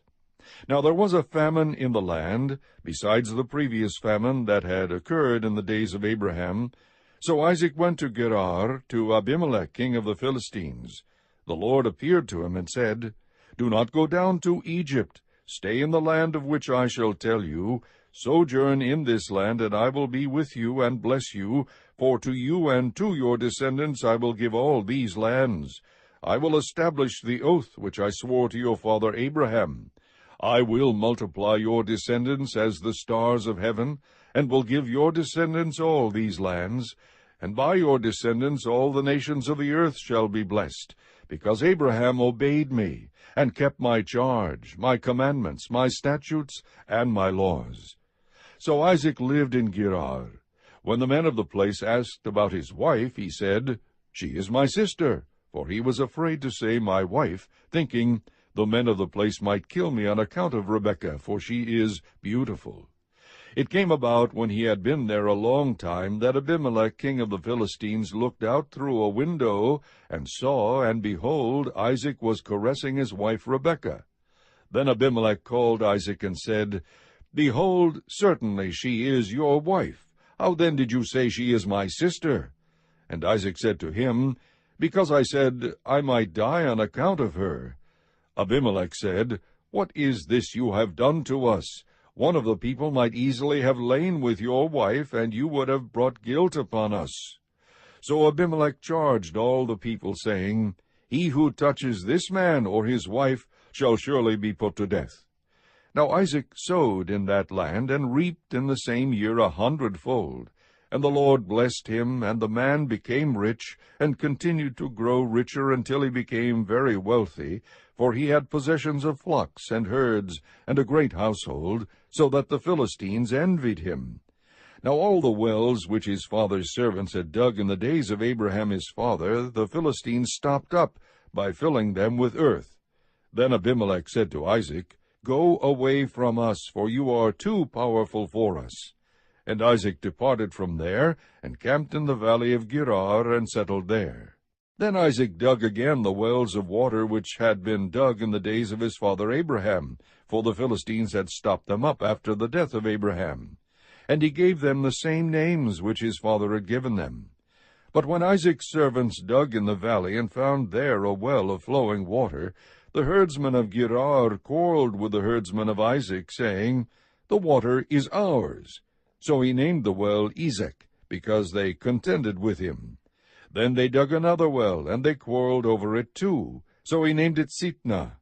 He moved away from there, and dug another well, and they did not quarrel over it. So he named it Rehoboth, for he said, At last the Lord has made room for us, and we will be fruitful in the land. Then he went up from there to Beersheba. The Lord appeared to him the same night, and said, I am the God of your father Abraham. Do not fear, for I am with you. I will bless you and multiply your descendants for the sake of my servant Abraham. So he built an altar there, and called upon the name of the Lord, and pitched his tent there, and there Isaac's servants dug a well. Then Abimelech came to him from Gerar, with his adviser Ahuzath, and Phicol, the commander of his army. Isaac said to them, Why have you come to me, since you hate me and have sent me away from you? They said, We see plainly that the Lord has been with you. So we said, Let there now be an oath between us, even between you and us, and let us make a covenant with you, that you will do us no harm, just as we have not touched you, and have done to you nothing but good, and have sent you away in peace. You are now the blessed of the Lord. Then he made them a feast, and they ate and drank. In the morning they arose early, and exchanged oaths. Then Isaac sent them away, and they departed from him in peace. Now it came about on the same day that Isaac's servants came in and told him about the well which they had dug, and said to him, We have found water. So he called it Shibah. Therefore the name of the city is Beersheba to this day. When Esau was 40 years old, he married Judith, the daughter of Beeri the Hittite, and Basemath, the daughter of Elon the Hittite, and they brought grief to Isaac and Rebekah.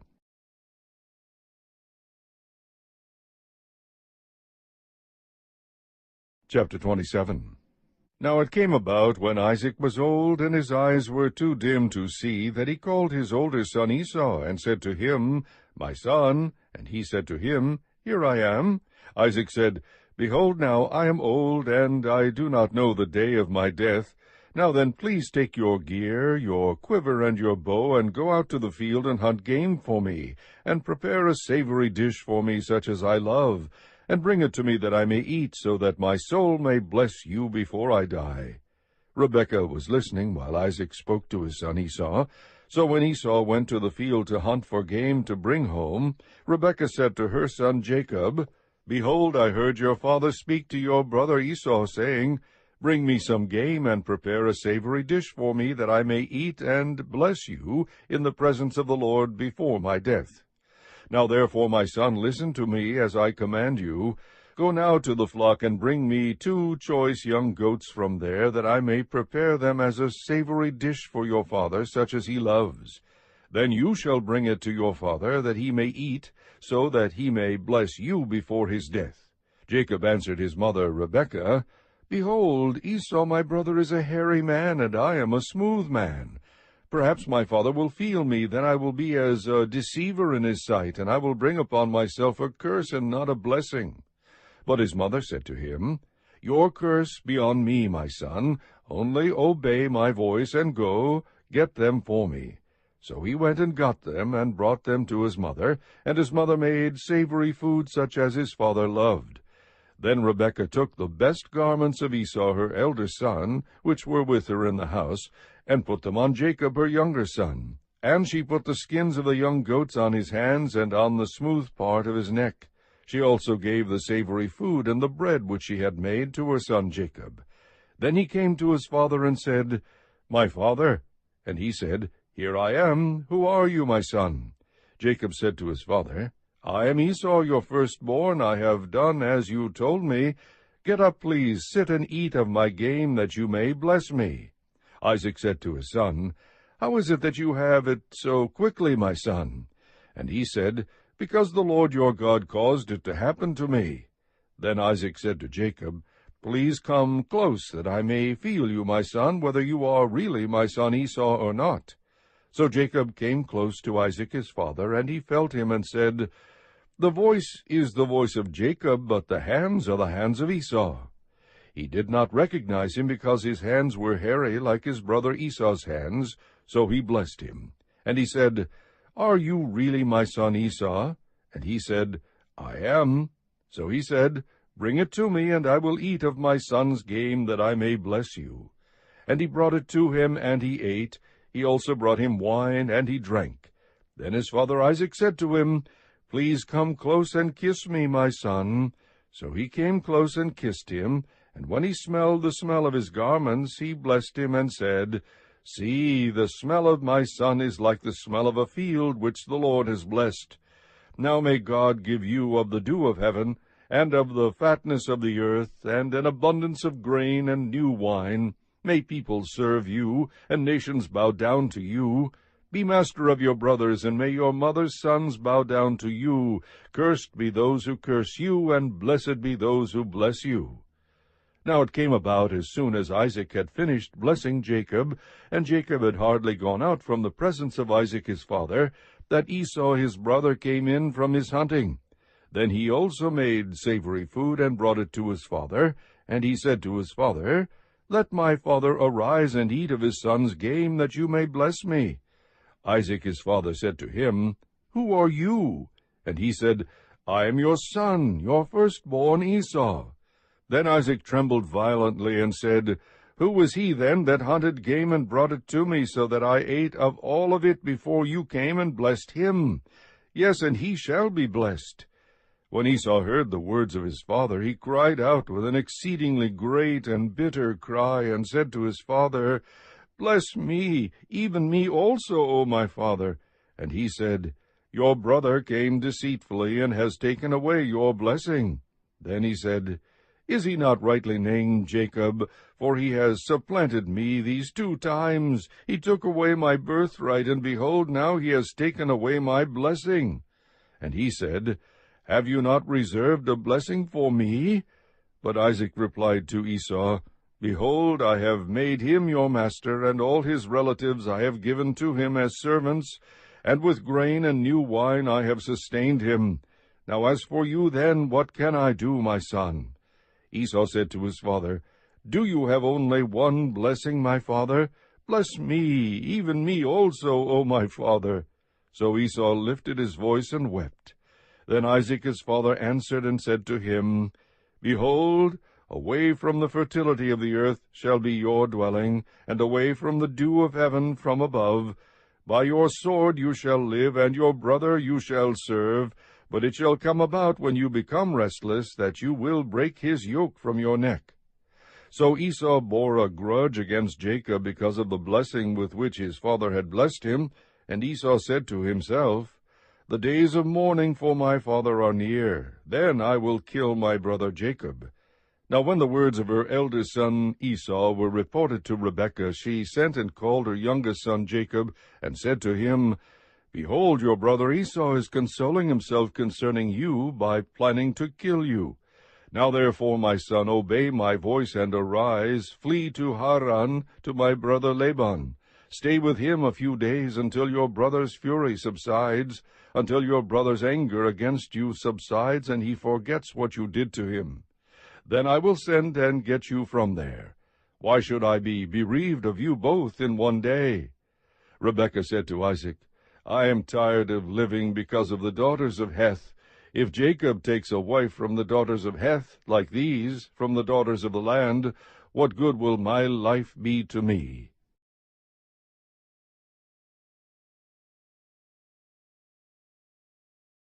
Chapter 28.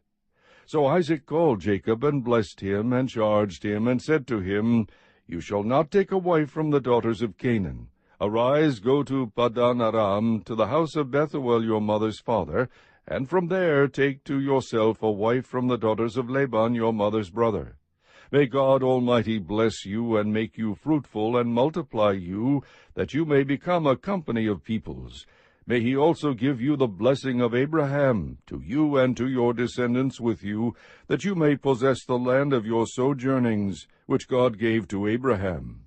Then Isaac sent Jacob away, and he went to Paddan Aram, to Laban, son of Bethuel the Aramean, the brother of Rebekah, the mother of Jacob and Esau. Now Esau saw that Isaac had blessed Jacob, and sent him away to Paddan Aram, to take to himself a wife from there, and that when he blessed him he charged him, saying, You shall not take a wife from the daughters of Canaan. And that Jacob had obeyed his father and his mother, and had gone to Paddan Aram. So Esau saw that the daughters of Canaan displeased his father Isaac, and Esau went to Ishmael, and married, besides the wives that he had, Mahalath, the daughter of Ishmael, Abraham's son, the sister of Nebaioth. Then Jacob departed from Beersheba, and went toward Haran. He came to a certain place, and spent the night there, because the sun had set. And he took one of the stones of the place, and put it under his head, and lay down in that place. He had a dream, and behold, a ladder was set on the earth, with its top reaching to heaven. And behold, the angels of God were ascending and descending on it. And behold, the Lord stood above it, and said, I am the Lord, the God of your father Abraham, and the God of Isaac. The land on which you lie, I will give it to you and to your descendants. Your descendants will also be like the dust of the earth, and you will spread out to the west and to the east, and to the north and to the south, and in you and in your descendants shall all the families of the earth be blessed. Behold, I am with you, and will keep you wherever you go, and will bring you back to this land. For I will not leave you until I have done what I have promised you. Then Jacob awoke from his sleep, and said, Surely the Lord is in this place, and I did not know it. He was afraid, and said, How awesome is this place! This is none other than the house of God, and this is the gate of heaven. So Jacob rose early in the morning, and took the stone that he had put under his head, and set it up as a pillar, and poured oil on its top. He called the name of that place Bethel. However, previously the name of the city had been Luz. Then Jacob made a vow, saying, If God will be with me, and will keep me on this journey that I take, and will give me food to eat and garments to wear, and I return to my father's house in safety, then the Lord will be my God. This stone which I have set up as a pillar will be God's house, and of all that you give me I will surely give 1/10 to you.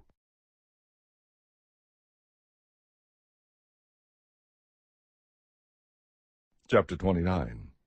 Then Jacob went on his journey, and came to the land of the sons of the east. He looked, and saw a well in the field, and behold, 3 flocks of sheep were lying there beside it, for from that well they watered the flocks. Now the stone on the mouth of the well was large. When all the flocks were gathered there, they would then roll the stone from the mouth of the well, and water the sheep, and put the stone back in its place on the mouth of the well. Jacob said to them, My brothers, where are you from? And they said, We are from Haran. He said to them, Do you know Laban the son of Nahor? And they said, We know him. And he said to them, Is it well with him? And they said, It is well. And here is Rachel his daughter coming with the sheep.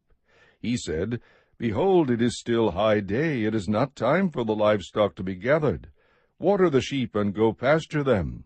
But they said, We cannot until all the flocks are gathered, and they roll the stone from the mouth of the well. Then we water the sheep.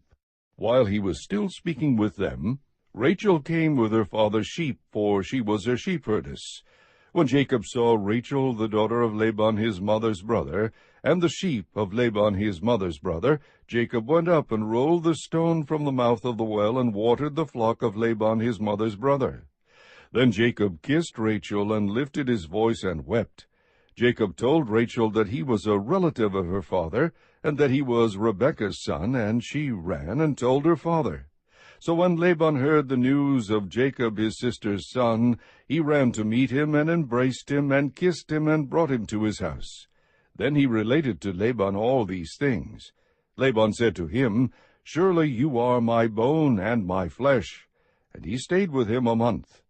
Then Laban said to Jacob, Because you are my relative, should you therefore serve me for nothing? Tell me, what shall your wages be? Now Laban had 2 daughters. The name of the older was Leah, and the name of the younger was Rachel. And Leah's eyes were weak, but Rachel was beautiful of form and face. Now Jacob loved Rachel, so he said, I will serve you 7 years for your younger daughter Rachel. Laban said, It is better that I give her to you than to give her to another man. Stay with me. So Jacob served 7 years for Rachel, and they seemed to him but a few days because of his love for her. Then Jacob said to Laban, Give me my wife, for my time is completed, that I may go into her. Laban gathered all the men of the place and made a feast. Now in the evening he took his daughter Leah, and brought her to him, and Jacob went into her. Laban also gave his maid Zilpah to his daughter Leah as a maid. So it came about in the morning that, behold, it was Leah. And he said to Laban, What is this you have done to me? Was it not for Rachel that I served with you? Why then have you deceived me? But Laban said, It is not the practice in our place to marry off the younger before the firstborn. Complete the week of this one, and we will give you the other also for the service which you shall serve with me for another 7 years. Jacob did so, and completed her week, and he gave him his daughter Rachel as his wife. Laban also gave his maid Bilhah to his daughter Rachel as her maid. So Jacob went in to Rachel also, and indeed he loved Rachel more than Leah, and he served with Laban for another 7 years. Now the Lord saw that Leah was unloved, and he opened her womb, but Rachel was barren. Leah conceived and bore a son, and named him Reuben, for she said, Because the Lord has seen my affliction, surely now my husband will love me.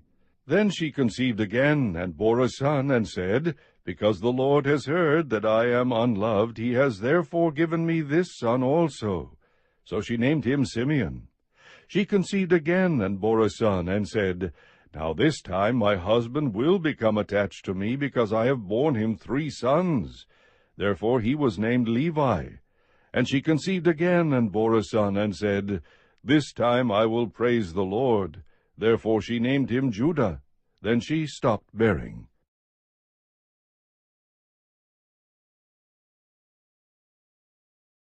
Chapter 30. Now when Rachel saw that she bore Jacob no children, she became jealous of her sister, and she said to Jacob, Give me children, or else I die. Then Jacob's anger burned against Rachel, and he said, Am I in the place of God, who has withheld from you the fruit of the womb? She said, Here is my maid Bilhah, go in to her, that she may bear on my knees, that through her I too may have children. So she gave him her maid Bilhah as a wife, and Jacob went in to her. Bilhah conceived and bore Jacob a son. Then Rachel said, God has vindicated me, and has indeed heard my voice, and has given me a son. Therefore she named him Dan. Rachel's maid Bilhah conceived again, and bore Jacob a second son. So Rachel said, With mighty wrestlings I have wrestled with my sister, and I have indeed prevailed. And she named him Naphtali.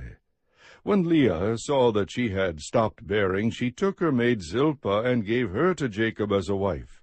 Leah's maid Zilpah bore Jacob a son. Then Leah said, How fortunate! So she named him Gad. Leah's maid Zilpah bore Jacob a second son.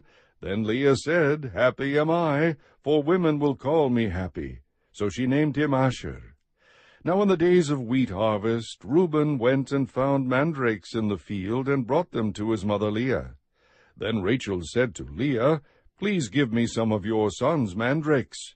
But she said to her, Is it a small matter for you to take my husband, and would you take my son's mandrakes also?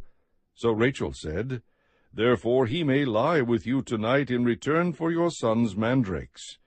When Jacob came in from the field in the evening, then Leah went out to meet him, and said, You must come in to me, for I have surely hired you with my son's mandrakes. So he lay with her that night. God gave heed to Leah, and she conceived and bore Jacob a fifth son. Then Leah said, God has given me my wages, because I gave my maid to my husband. So she named him Issachar. Leah conceived again and bore a sixth son to Jacob. Then Leah said, God has endowed me with a good gift. Now my husband will dwell with me, because I have borne him 6 sons. So she named him Zebulun. Afterward she bore a daughter, and named her Dinah. Then God remembered Rachel, and God gave heed to her, and opened her womb. So she conceived and bore a son, and said, God has taken away my reproach. She named him Joseph, saying, May the Lord give me another son. Now it came about, when Rachel had borne Joseph, that Jacob said to Laban, Send me away, that I may go to my own place and to my own country. Give me my wives and my children, for whom I have served you, and let me depart. For you yourself know my service which I have rendered you. But Laban said to him, If now it pleases you, stay with me. I have divined that the Lord has blessed me on your account.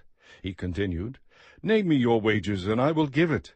But he said to him, You yourself know how I have served you, and how your cattle have fared with me, for you had little before I came, and it has increased to a multitude, and the Lord has blessed you wherever I turned.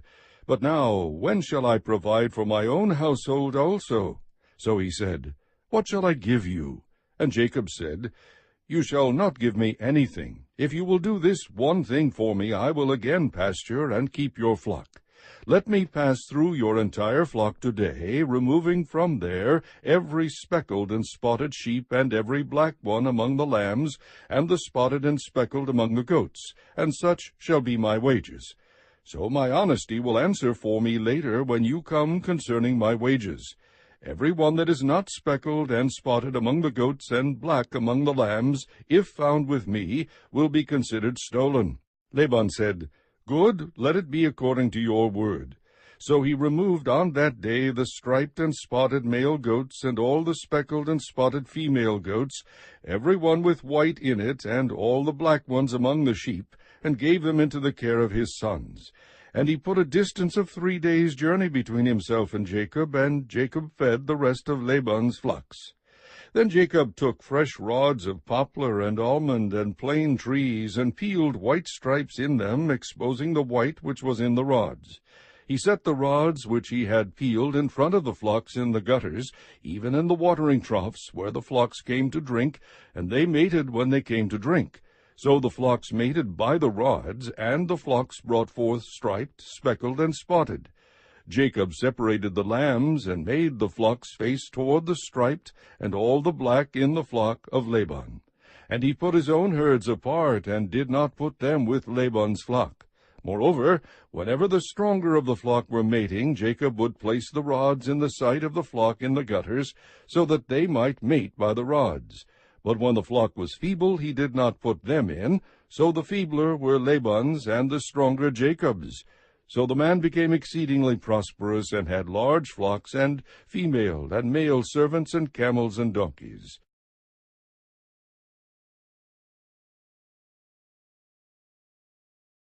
Chapter 31. Now Jacob heard the words of Laban's son, saying, Jacob has taken away all that was our father's, and from what belonged to our father he has made all this wealth. Jacob saw the attitude of Laban, and behold, it was not friendly toward him as formerly. Then the Lord said to Jacob, Return to the land of your fathers, and to your relatives, and I will be with you. So Jacob sent and called Rachel and Leah to his flock in the field, and said to them, I see your father's attitude, that it is not friendly toward me as formerly, but the God of my father has been with me. You know that I have served your father with all my strength. Yet your father has cheated me, and changed my wages 10 times. However, God did not allow him to hurt me. If he spoke thus, The speckled shall be your wages, then all the flock brought forth speckled. And if he spoke thus, The striped shall be your wages, then all the flock brought forth striped. Thus God has taken away your father's livestock, and given them to me. And it came about at the time when the flock were mating that I lifted up my eyes, and saw in a dream, and behold, the male goats which were mating were striped, speckled, and mottled. Then the angel of God said to me in the dream, Jacob. And I said, Here I am. He said, Lift up now your eyes, and see that all the male goats which are mating are striped, speckled, and mottled. For I have seen all that Laban has been doing to you. I am the God of Bethel, where you anointed a pillar, where you made a vow to me. Now arise, leave this land, and return to the land of your birth.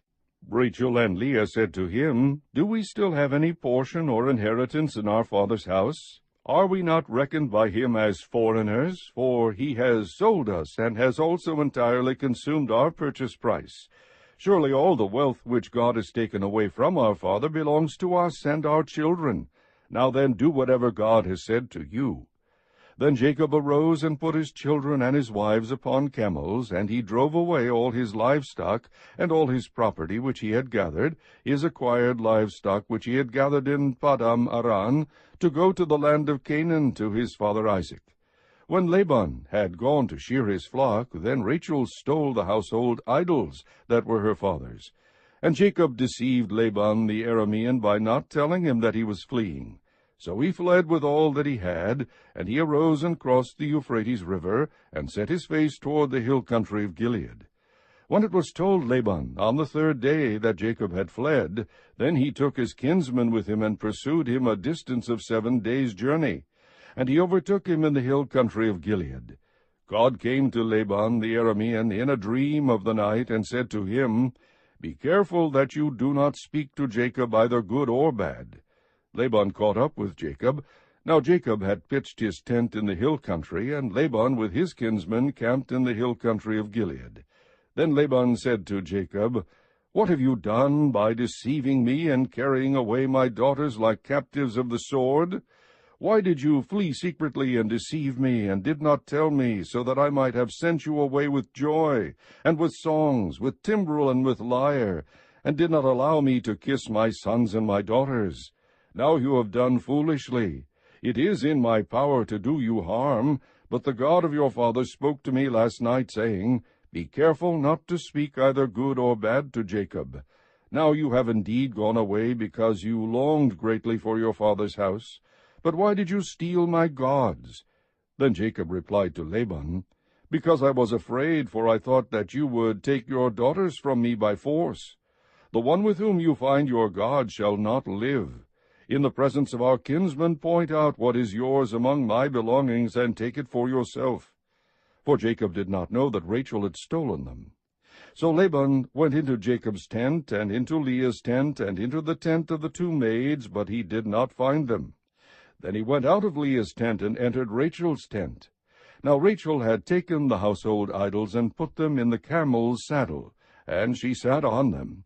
And Laban felt through all the tent, but did not find them. She said to her father, Let not my lord be angry that I cannot rise before you, for the manner of women is upon me. So he searched, but did not find the household idols. Then Jacob became angry, and contended with Laban. And Jacob said to Laban, What is my transgression? What is my sin that you have hotly pursued me? Though you have felt through all my goods, what have you found of all your household goods? Set it here before my kinsmen and your kinsmen, that they may decide between us 2. These 20 years I have been with you. Your ewes and your female goats have not miscarried, nor have I eaten the rams of your flocks. That which was torn of beasts I did not bring to you. I bore the loss of it myself. You required it of my hand, whether stolen by day or stolen by night. Thus I was. By day the heat consumed me, and the frost by night, and my sleep fled from my eyes. These 20 years I have been in your house. I served you 14 years for your 2 daughters, and 6 years for your flock, and you changed my wages 10 times. If the God of my father, the God of Abraham, and the fear of Isaac had not been for me, surely now you would have sent me away empty-handed. God has seen my affliction and the toil of my hands, so he rendered judgment last night. Then Laban replied to Jacob, The daughters are my daughters, and the children are my children, and the flocks are my flocks, and all that you see is mine. But what can I do this day to these my daughters, or to their children whom they have borne? So now come, let us make a covenant, you and I, and let it be a witness between you and me. Then Jacob took a stone and set it up as a pillar. Jacob said to his kinsmen, Gather stones. So they took stones and made a heap, and they ate there by the heap. Now Laban called it Jegar Sahadutha, but Jacob called it Galeed. Laban said, This heap is a witness between you and me this day. Therefore it was named Galeed, and Mizpah, for he said, May the Lord watch between you and me when we are absent one from the other. If you mistreat my daughters, or if you take wives besides my daughters, although no man is with us, see, God is witness between you and me. Laban said to Jacob, Behold this heap, and behold the pillar which I have set between you and me. This heap is a witness, and the pillar is a witness, that I will not pass by this heap to you for harm, and you will not pass by this heap and this pillar to me for harm. The God of Abraham and the God of Nahor, the God of their father, judge between us. So Jacob swore by the fear of his father Isaac. Then Jacob offered a sacrifice on the mountain, and called his kinsmen to the meal, and they ate the meal, and spent the night on the mountain. Early in the morning Laban arose, and kissed his sons and his daughters, and blessed them. Then Laban departed, and returned to his place.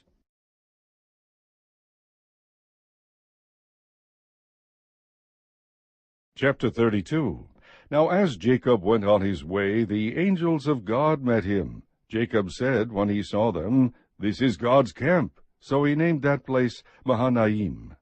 Then Jacob sent messengers before him to his brother Esau in the land of Seir, the country of Edom.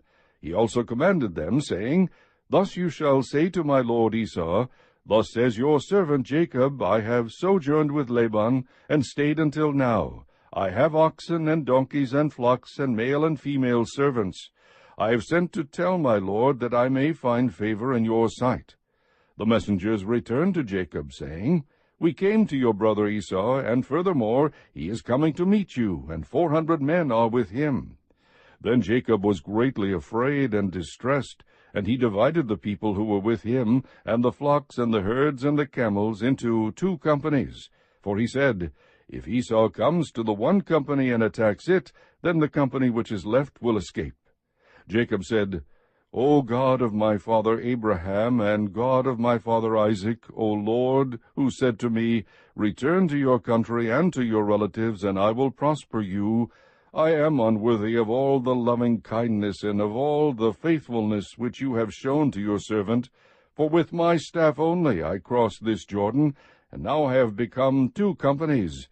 Deliver me, I pray, from the hand of my brother, from the hand of Esau. For I fear him that he will come and attack me and the mothers with the children. For you said, I will surely prosper you and make your descendants as the sand of the sea, which is too great to be numbered. So he spent the night there. Then he selected from what he had with him a present for his brother Esau, 200 female goats and 20 male goats, 200 ewes and 20 rams, 30 milking camels and their colts, 40 cows and 10 bulls, 20 female donkeys and 10 male donkeys. He delivered them into the hand of his servants, every drove by itself, and said to his servants, Pass on before me, and put a space between droves. He commanded the one in front, saying, When my brother Esau meets you and asks you, saying, To whom do you belong, and where are you going, and to whom do these animals in front of you belong? Then you shall say, These belong to your servant Jacob. It is a present sent to my lord Esau. And behold, he also is behind us. Then he commanded also the second and the third, and all those who followed the drove, saying, After this manner you shall speak to Esau when you find him, and you shall say, Behold, your servant Jacob also is behind us. For he said, I will appease him with the present that goes before me. Then afterward I will see his face. Perhaps he will accept me. So the present passed on before him, while he himself spent that night in the camp. Now he arose that same night, and took his 2 wives and his 2 maids, and his 11 children, and crossed the ford of the Jabbok. He took them and sent them across the stream, and he sent across whatever he had. Then Jacob was left alone. And a man wrestled with him until daybreak. When he saw that he had not prevailed against him, he touched the socket of his thigh. So the socket of Jacob's thigh was dislocated while he wrestled with him. Then he said, Let me go, for the dawn is breaking. But he said, I will not let you go unless you bless me. So he said to him, What is your name? And he said, Jacob. He said, Your name shall no longer be Jacob, but Israel. For you have striven with God and with men, and have prevailed. Then Jacob asked him and said, Please tell me your name. But he said, Why is it that you ask my name? And he blessed him there. So Jacob named the place Peniel, for he said, I have seen God face to face, yet my life has been preserved. Now the sun rose upon him just as he crossed over Peniel, and he was limping on his thigh. Therefore to this day the sons of Israel do not eat the sinew of the hip which is on the socket of the thigh, because he touched the socket of Jacob's thigh in the sinew of the hip.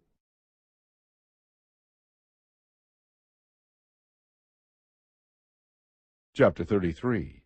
Then Jacob lifted his eyes and looked, and behold, Esau was coming, and 400 men with him. So he divided the children among Leah and Rachel and the 2 maids. He put the maids and their children in front, and Leah and her children next, and Rachel and Joseph last. But he himself passed on ahead of them, and bowed down to the ground 7 times, until he came near to his brother. Then Esau ran to meet him, and embraced him, and fell on his neck, and kissed him, and they wept. He lifted his eyes, and saw the women and the children, and said, Who are these with you? So he said, The children whom God has graciously given to your servant. Then the maids came near with their children, and they bowed down. Leah likewise came near with her children, and they bowed down. And afterward Joseph came near with Rachel, and they bowed down. And he said, What do you mean by all this company which I have met? And he said, To find favor in the sight of my Lord. But Esau said, I have plenty, my brother. Let what you have be your own. Jacob said, No, please, if now I have found favor in your sight, then take my present from my hand, for I see your face as one sees the face of God, and you have received me favorably. Please take my gift which has been brought to you, because God has dealt graciously with me, and because I have plenty. Thus he urged him, and he took it. Then Esau said, Let us take our journey and go, and I will go before you. But he said to him, My Lord knows that the children are frail, and that the flocks and herds which are nursing are a care to me. And if they are driven hard one day, all the flocks will die. Please let my Lord pass on before his servant, and I will proceed at my leisure, according to the pace of the cattle that are before me, and according to the pace of the children, until I come to my Lord at Seir. Esau said, Please let me leave with you some of the people who are with me. But he said, What need is there? Let me find favor in the sight of my Lord. So Esau returned that day on his way to Seir. Jacob journeyed to Succoth, and built for himself a house, and made booths for his livestock. Therefore the place is named Succoth. Now Jacob came safely to the city of Shechem, which is in the land of Canaan, when he came from Padan Aram, and camped before the city. He bought the piece of land where he had pitched his tent from the hand of the sons of Hamor, Shechem's father, for 100 pieces of money. Then he erected there an altar, and called it El Elohe Israel.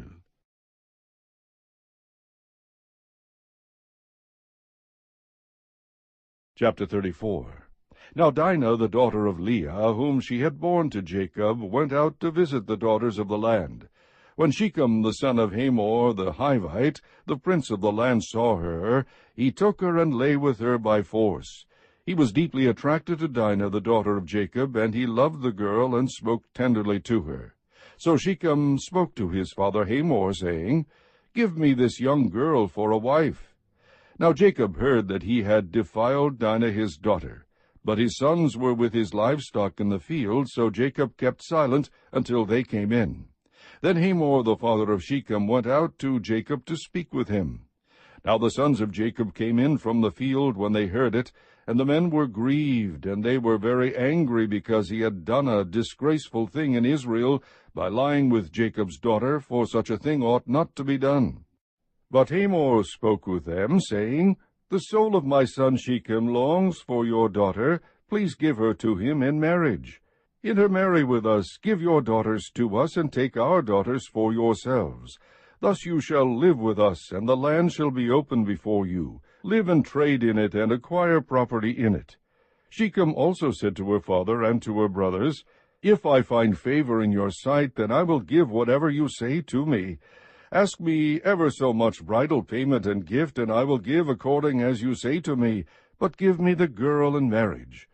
But Jacob's sons answered Shechem and his father Hamor with deceit, because he had defiled Dinah their sister. They said to them, We cannot do this thing, to give our sister to one who is uncircumcised, for that would be a disgrace to us. Only on this condition will we consent to you. If you will become like us, in that every male of you be circumcised, then we will give our daughters to you, and we will take your daughters for ourselves, and we will live with you and become one people. But if you will not listen to us to be circumcised, then we will take our daughter and go. Now their words seemed reasonable to Hamor and Shechem, Hamor's son. The young man did not delay to do the thing, because he was delighted with Jacob's daughter. Now he was more respected than all the household of his father. So Hamor and his son Shechem came to the gate of their city, and spoke to the men of their city, saying, These men are friendly with us. Therefore let them live in the land and trade in it, for behold, the land is large enough for them. Let us take their daughters in marriage, and give our daughters to them. Only on this condition will the men consent to us to live with us, to become one people, that every male among us be circumcised as they are circumcised. Will not their livestock and their property and all their animals be ours? Only let us consent to them, and they will live with us. All who went out of the gate of his city listened to Hamor and to his son Shechem, and every male was circumcised, all who went out of the gate of his city. Now it came about on the third day, when they were in pain, that two of Jacob's sons, Simeon and Levi, Dinah's brothers, each took his sword and came upon the city unawares, and killed every male. They killed Hamor and his son Shechem with the edge of the sword, and took Dinah from Shechem's house, and went forth.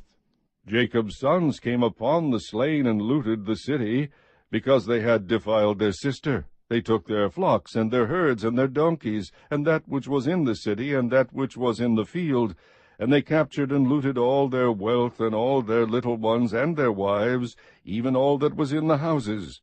Then Jacob said to Simeon and Levi, You have brought trouble on me by making me odious among the inhabitants of the land, among the Canaanites and the Perizzites.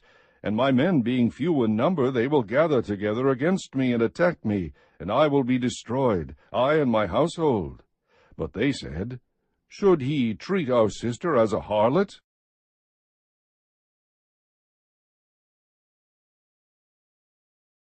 Chapter 35.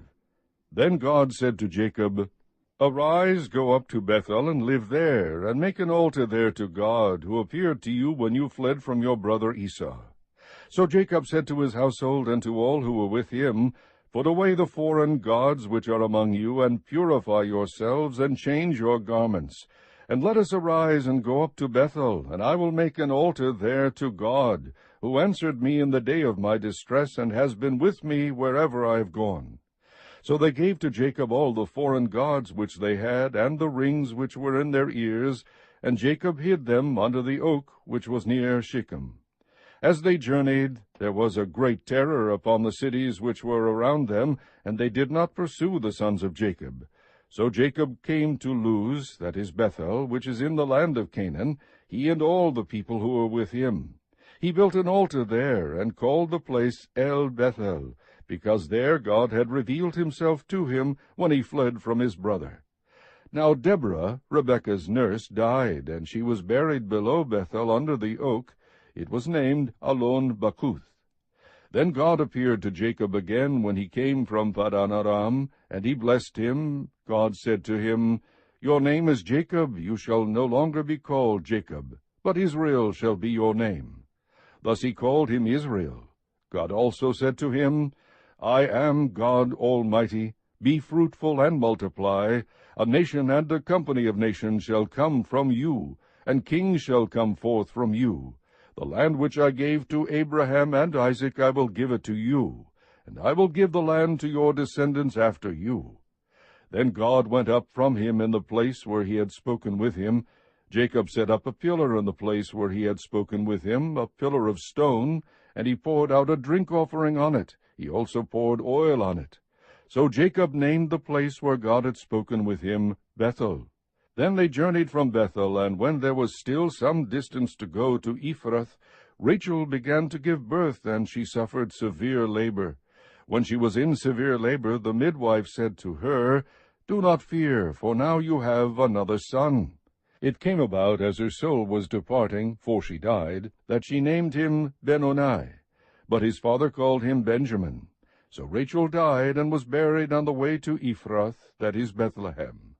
Jacob set up a pillar over her grave, that is the pillar of Rachel's grave to this day. Then Israel journeyed on, and pitched his tent beyond the tower of Eder. It came about, while Israel was dwelling in that land, that Reuben went and lay with Bilhah, his father's concubine, and Israel heard of it. Now there were 12 sons of Jacob, the sons of Leah, Reuben, Jacob's firstborn, then Simeon, and Levi, and Judah, and Issachar, and Zebulun. The sons of Rachel, Joseph, and Benjamin. And the sons of Bilhah, Rachel's maid, Dan and Naphtali. And the sons of Zilpah, Leah's maid, Gad and Asher. These are the sons of Jacob who were born to him in Paddan Aram. Jacob came to his father Isaac at Mamre of Kiriath Arba, that is Hebron, where Abraham and Isaac had sojourned. Now the days of Isaac were 180 years. Isaac breathed his last, and died, and was gathered to his people, an old man of ripe age, and his sons Esau and Jacob buried him.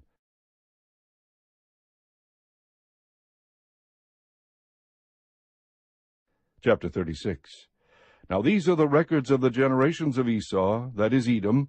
Esau took his wives from the daughters of Canaan, Adah, the daughter of Elon the Hittite, and Aholibamah, the daughter of Anah, and the granddaughter of Zibeon the Hivite, also Basemath, Ishmael's daughter, the sister of Nebaioth. Adah bore Eliphaz to Esau, and Basemath bore Reuel, and Aholibamah bore Jeush, and Jalam, and Korah. These are the sons of Esau who were born to him in the land of Canaan. Then Esau took his wives, and his sons, and his daughters, and all his household, and his livestock, and all his cattle, and all his goods which he had acquired in the land of Canaan, and went to another land away from his brother Jacob, for their property had become too great for them to live together, and the land where they sojourned could not sustain them because of their livestock. So Esau lived in the hill country of Seir. Esau is Edom. These then are the records of the generations of Esau, the father of the Edomites in the hill country of Seir. These are the names of Esau's sons: Eliphaz, the son of Esau's wife Adah; Reuel, the son of Esau's wife Basemath. The sons of Eliphaz were Teman, Omar, Zepho, and Gatam, and Kenaz. Timnah was a concubine of Esau's son Eliphaz, and she bore Abimelech to Eliphaz. These are the sons of Esau's wife Adah. These are the sons of Reuel, Nahath, and Zerah, Shammah, and Misa. These were the sons of Esau's wife Basemath. These were the sons of Esau's wife Aholibamah, the daughter of Anah, and the granddaughter of Zibeon. She bore to Esau Jeush, and Jalam, and Korah. These are the chiefs of the sons of Esau. The sons of Eliphaz, the firstborn of Esau, are Chief Teman, Chief Omar, Chief Zepho, Chief Kenaz, Chief Korah, Chief Gatam, Chief Amalek. These are the chiefs descended from Eliphaz in the land of Edom. These are the sons of Adah. These are the sons of Reuel, Esau's son: Chief Nahath, Chief Zerah, Chief Shammah, Chief Misa. These are the chiefs descended from Reuel in the land of Edom. These are the sons of Esau's wife Basemath. These are the sons of Esau's wife Aholibamah: Chief Jeush, Chief Jalam, Chief Korah. These are the chiefs descended from Esau's wife Aholibamah, the daughter of Anah. These are the sons of Esau, that is, Edom, and these are their chiefs. These are the sons of Seir, the Horite, the inhabitants of the land: Lotan, and Shobal, and Zibeon, and Anah, and Dishon, and Ezer, and Dishan. These are the chiefs descended from the Horites, the sons of Seir in the land of Edom. The sons of Lotan were Hori and Hemam, and Lotan's sister was Timnah. These are the sons of Shobal, Alvan and Manahath, and Ebal, Shepho and Onam. These are the sons of Zibeon, Aiah, and Anna. He is the Anna who found the hot springs in the wilderness when he was pasturing the donkeys of his father Zibeon. These are the children of Anah, Dishon and Aholibamah, the daughter of Anah. These are the sons of Dishon, Hemdan, and Eshban, and Ithran, and Chiran. These are the sons of Ezer, Bilhan, and Zeavan, and Akan. These are the sons of Dishon, Uz, and Aran. These are the chiefs descended from the Horites, chief Lotan, chief Shobal, chief Zibeon, chief Anah, chief Dishon, chief Ezer, chief Dishan. These are the chiefs descended from the Horites according to their various chiefs in the land of Seir. Now these are the kings who reigned in the land of Edom before any king reigned over the sons of Israel. Bela the son of Beor reigned in Edom, and the name of his city was Dinhabah. Then Bela died, and Jobab the son of Zerah of Bozrah became king in his place. Then Jobab died, and Husham of the land of the Temanites became king in his place. Then Husham died, and Hadad the son of Bedad, who defeated Midian in the field of Moab, became king in his place, and the name of his city was Avith. Then Hadad died, and Samlah of Masrekah became king in his place. Then Samlah died, and Shaul of Rehoboth on the Euphrates River became king in his place. Then Shaul died, and Baal-Hanan the son of Achbor became king in his place. Then Baal-Hanan the son of Achbor died, and Hadar became king in his place, and the name of his city was Pau, and his wife's name was Mehetabel, the daughter of Matred, daughter of Mezahab. Now these are the names of the chiefs descended from Esau, according to their families and their localities, by their names: Chief Timnah, Chief Alva, Chief Jetheth, Chief Oholibamah, Chief Elah, Chief Pinon, Chief Kenaz, Chief Teman, Chief Mibsar, Chief Magdiel, Chief Iram. These are the chiefs of Edom, that is Esau, the father of the Edomites, according to their habitations in the land of their possession. Chapter 37. Now Jacob lived in the land where his father had sojourned, in the land of Canaan. These are the records of the generations of Jacob. Joseph, when 17 years of age, was pasturing the flock with his brothers while he was still a youth, along with the sons of Bilhah and the sons of Zilpah, his father's wives. And Joseph brought back a bad report about them to their father. Now Israel loved Joseph more than all his sons, because he was the son of his old age, and he made him a vari-colored tunic. His brothers saw that their father loved him more than all his brothers, and so they hated him, and could not speak to him on friendly terms. Then Joseph had a dream, and when he told it to his brothers, they hated him even more. He said to them, "Please listen to this dream which I have had, for, behold, we were binding sheaves in the field, and lo, my sheaf rose up and also stood erect, and behold, your sheaves gathered around and bowed down to my sheaf." Then his brothers said to him, "Are you actually going to reign over us, or are you really going to rule over us?" So they hated him even more for his dreams and for his words. Now he had still another dream, and related it to his brothers, and said, "Lo, I have had still another dream, and behold, the sun and the moon and 11 stars were bowing down to me." He related it to his father and to his brothers. And his father rebuked him, and said to him, "What is this dream that you have had? Shall I and your mother and your brothers actually come to bow ourselves down before you to the ground?" His brothers were jealous of him, but his father kept the saying in mind. Then his brothers went to pasture their father's flock in Shechem.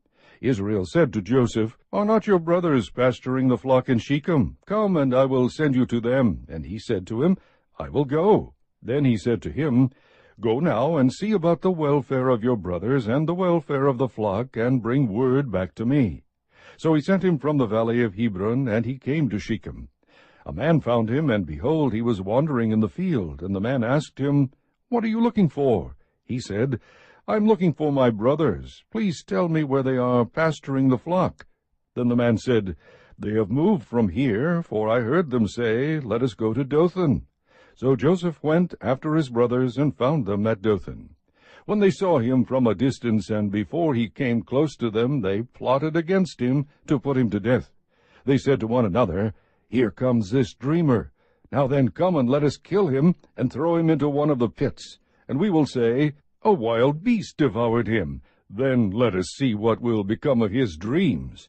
But Reuben heard this, and rescued him out of their hands, and said, "Let us not take his life."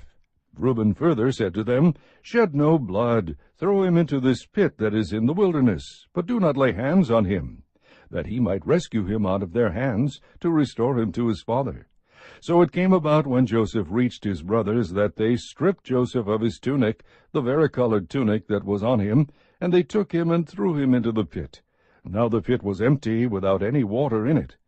Then they sat down to eat a meal, and as they raised their eyes and looked, behold, a caravan of Ishmaelites was coming from Gilead, with their camels bearing aromatic gum and balm and myrrh, on their way to bring them down to Egypt.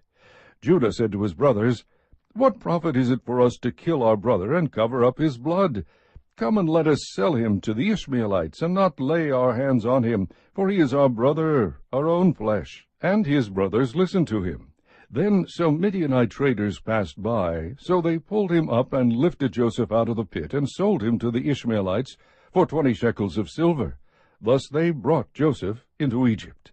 Now Reuben returned to the pit, and behold, Joseph was not in the pit. So he tore his garments. He returned to his brothers, and said, "The boy is not there. As for me, where am I to go?" So they took Joseph's tunic, and slaughtered a male goat, and dipped the tunic in the blood. And they sent the varicolored tunic, and brought it to their father, and said, "We found this. Please examine it to see whether it is your son's tunic or not." Then he examined it, and said, "It is my son's tunic. A wild beast has devoured him. Joseph has surely been torn to pieces." So Jacob tore his clothes, and put sackcloth on his loins, and mourned for his son many days. Then all his sons and all his daughters arose to comfort him, but he refused to be comforted. And he said, "Surely I will go down to Sheol in mourning for my son." So his father wept for him. Meanwhile the Midianites sold him in Egypt to Potiphar, Pharaoh's officer, the captain of the bodyguard. Chapter 38. And it came about at that time that Judah departed from his brothers, and visited a certain Adulamite, whose name was Hira. Judah saw there a daughter of a certain Canaanite, whose name was Shua. And he took her, and went in to her. So she conceived, and bore a son, and he named him Then she conceived again, and bore a son, and named him Onan. She bore still another son, and named him Shelah. And it was at Kisib that she bore him. Now Judah took a wife for his firstborn, and her name was Tamar. But Judah's firstborn, was evil in the sight of the Lord, so the Lord took his life. Then Judah said to Onan, "Go into your brother's wife, and perform your duty as a brother-in-law to her, and raise up offspring for your brother." Onan knew that the offspring would not be his, so when he went into his brother's wife, he wasted his seed on the ground, in order not to give offspring to his brother.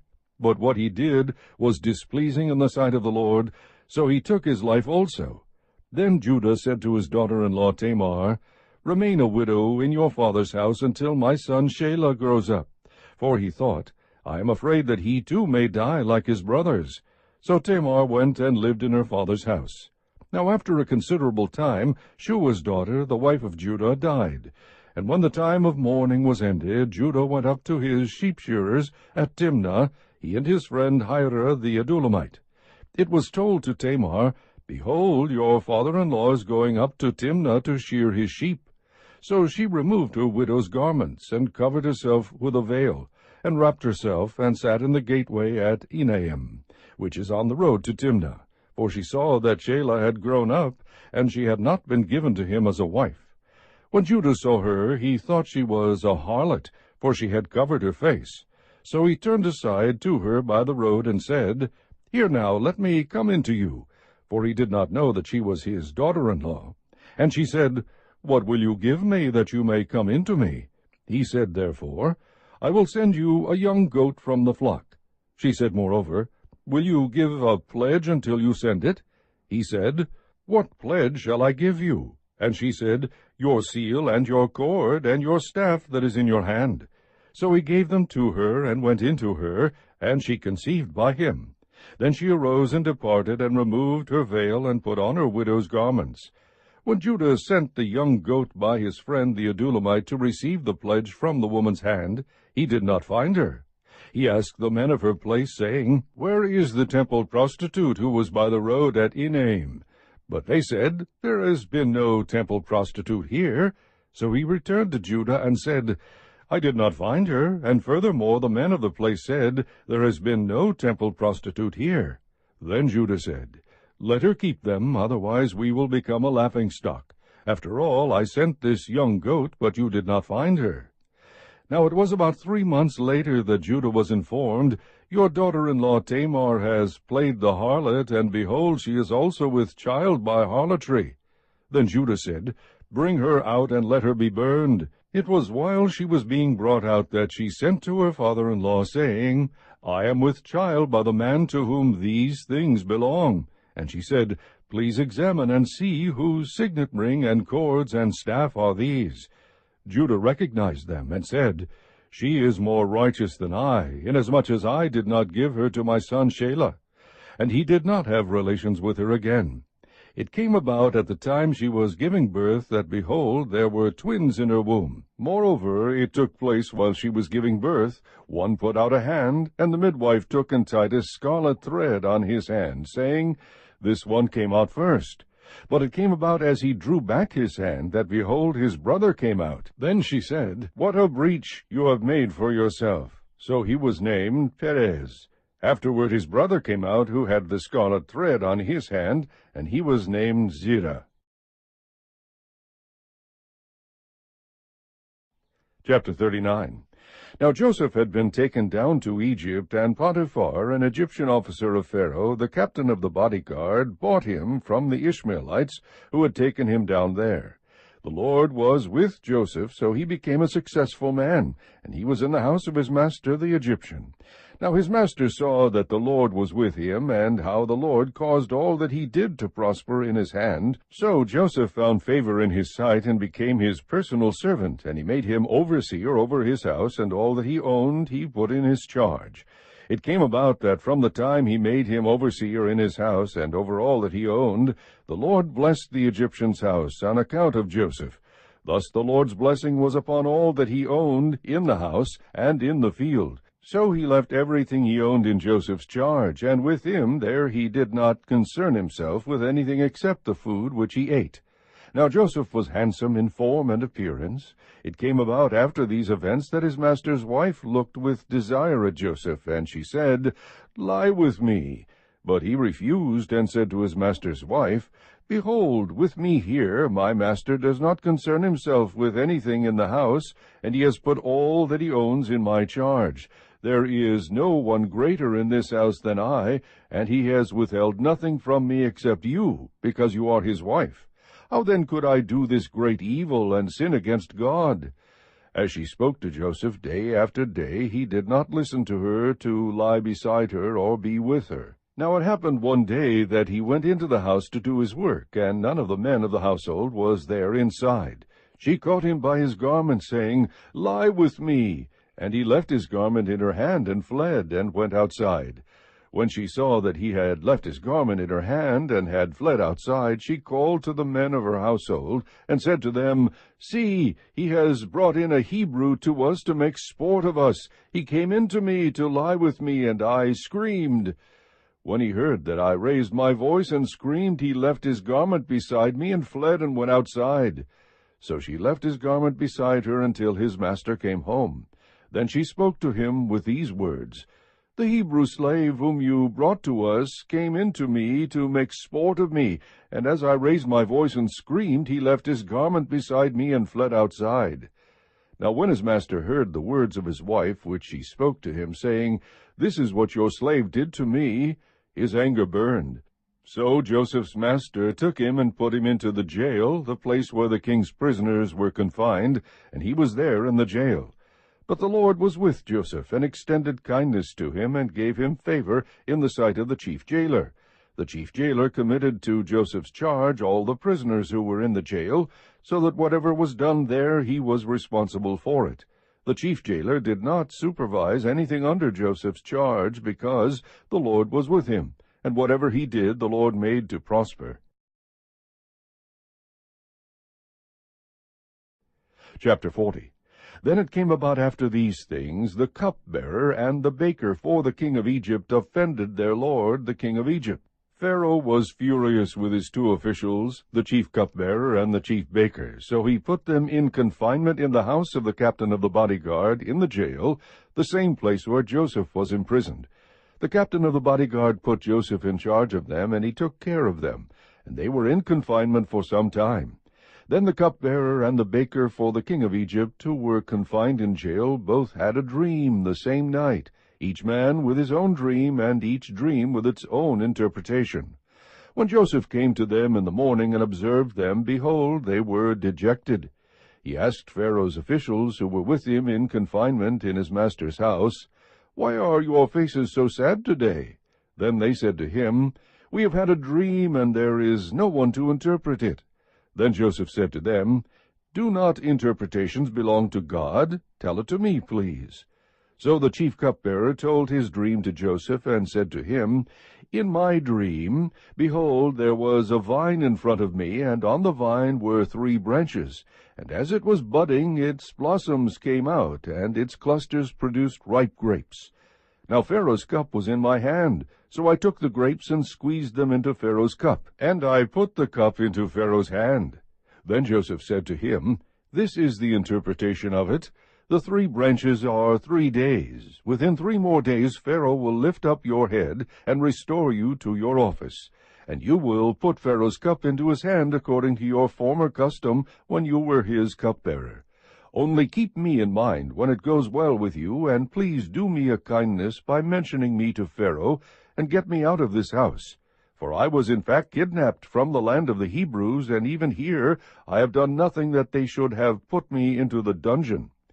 When the chief baker saw that he had interpreted favorably, he said to Joseph, "I also saw in my dream, and behold, there were 3 baskets of white bread on my head, and in the top basket there were some of all sorts of baked food for Pharaoh, and the birds were eating them out of the basket on my head." Then Joseph answered and said, "This is its interpretation. The 3 baskets are 3 days. Within 3 more days Pharaoh will lift up your head from you, and will hang you on a tree, and the birds will eat your flesh off you." Thus it came about on the 3rd day, which was Pharaoh's birthday, that he made a feast for all his servants, and he lifted up the head of the chief cupbearer, and the head of the chief baker among his servants. He restored the chief cupbearer to his office, and he put the cup into Pharaoh's hand. But he hanged the chief baker, just as Joseph had interpreted to them. Yet the chief cupbearer did not remember Joseph, but forgot him. Chapter 41. Now it happened at the end of 2 full years that Pharaoh had a dream, and behold, he was standing by the Nile, and lo, from the Nile there came up 7 cows, sleek and fat, and they grazed in the marsh grass. Then behold, 7 other cows came up after them from the Nile, ugly and gaunt, and they stood by the other cows on the bank of the Nile. The ugly and gaunt cows ate up the 7 sleek and fat cows. Then Pharaoh awoke. He fell asleep and dreamed a 2nd time, and behold, 7 ears of grain came up on a single stalk, plump and good. Then behold, 7 ears, thin and scorched by the east wind, sprouted up after them. The thin ears swallowed up the 7 plump and full ears. Then Pharaoh awoke, and behold, it was a dream. Now in the morning his spirit was troubled, so he sent and called for all the magicians of Egypt, and all its wise men. And Pharaoh told them his dreams, but there was no one who could interpret them to Pharaoh. Then the chief cupbearer spoke to Pharaoh, saying, "I would make mention today of my own offenses." Pharaoh was furious with his servants, and he put me in confinement in the house of the captain of the bodyguard, both me and the chief baker. We had a dream on the same night, he and I. Each of us dreamed according to the interpretation of his own dream. Now a Hebrew youth was with us there, a servant of the captain of the bodyguard, and we related them to him, and he interpreted our dreams for us.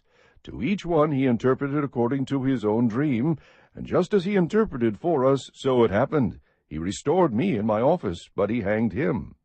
Then Pharaoh sent and called for Joseph, and they hurriedly brought him out of the dungeon.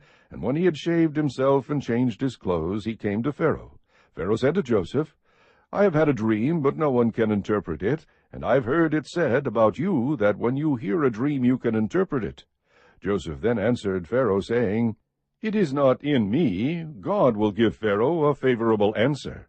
So Pharaoh spoke to Joseph, In my dream, behold, I was standing on the bank of the Nile, and behold, 7 cows, fat and sleek, came up out of the Nile, and they grazed in the marsh grass.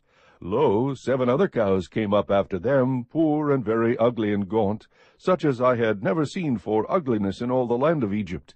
And the lean and ugly cows ate up the first 7 fat cows. Yet when they had devoured them, it could not be detected that they had devoured them, for they were just as ugly as before.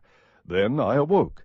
I saw also in my dream, and behold, 7 ears, full and good, came up on a single stalk, and lo, 7 ears, withered, thin, and scorched by the east wind, sprouted up after them, and the thin ears swallowed the 7 good ears.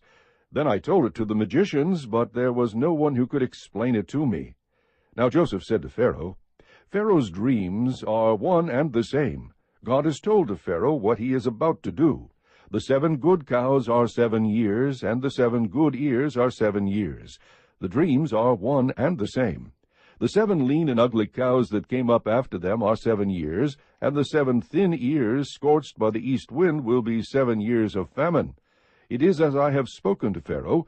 God has shown to Pharaoh what he is about to do. Behold, 7 years of great abundance are coming in all the land of Egypt, and after them 7 years of famine will come, and all the abundance will be forgotten in the land of Egypt, and the famine will ravage the land. So the abundance will be unknown in the land because of that subsequent famine, for it will be very severe. Now as for the repeating of the dream to Pharaoh twice, it means that the matter is determined by God, and God will quickly bring it about. Now let Pharaoh look for a man discerning and wise, and set him over the land of Egypt. Let Pharaoh take action to appoint overseers in charge of the land, and let him exact 1/5 of the produce of the land of Egypt in the 7 years of abundance. Then let them gather all the food of these good years that are coming, and store up the grain for food in the cities under Pharaoh's authority, and let them guard it. Let the food become as a reserve for the land for the 7 years of famine which will occur in the land of Egypt, so that the land will not perish during the famine. Now the proposal seemed good to Pharaoh and to all his servants. Then Pharaoh said to his servants, Can we find a man like this in whom is a divine spirit?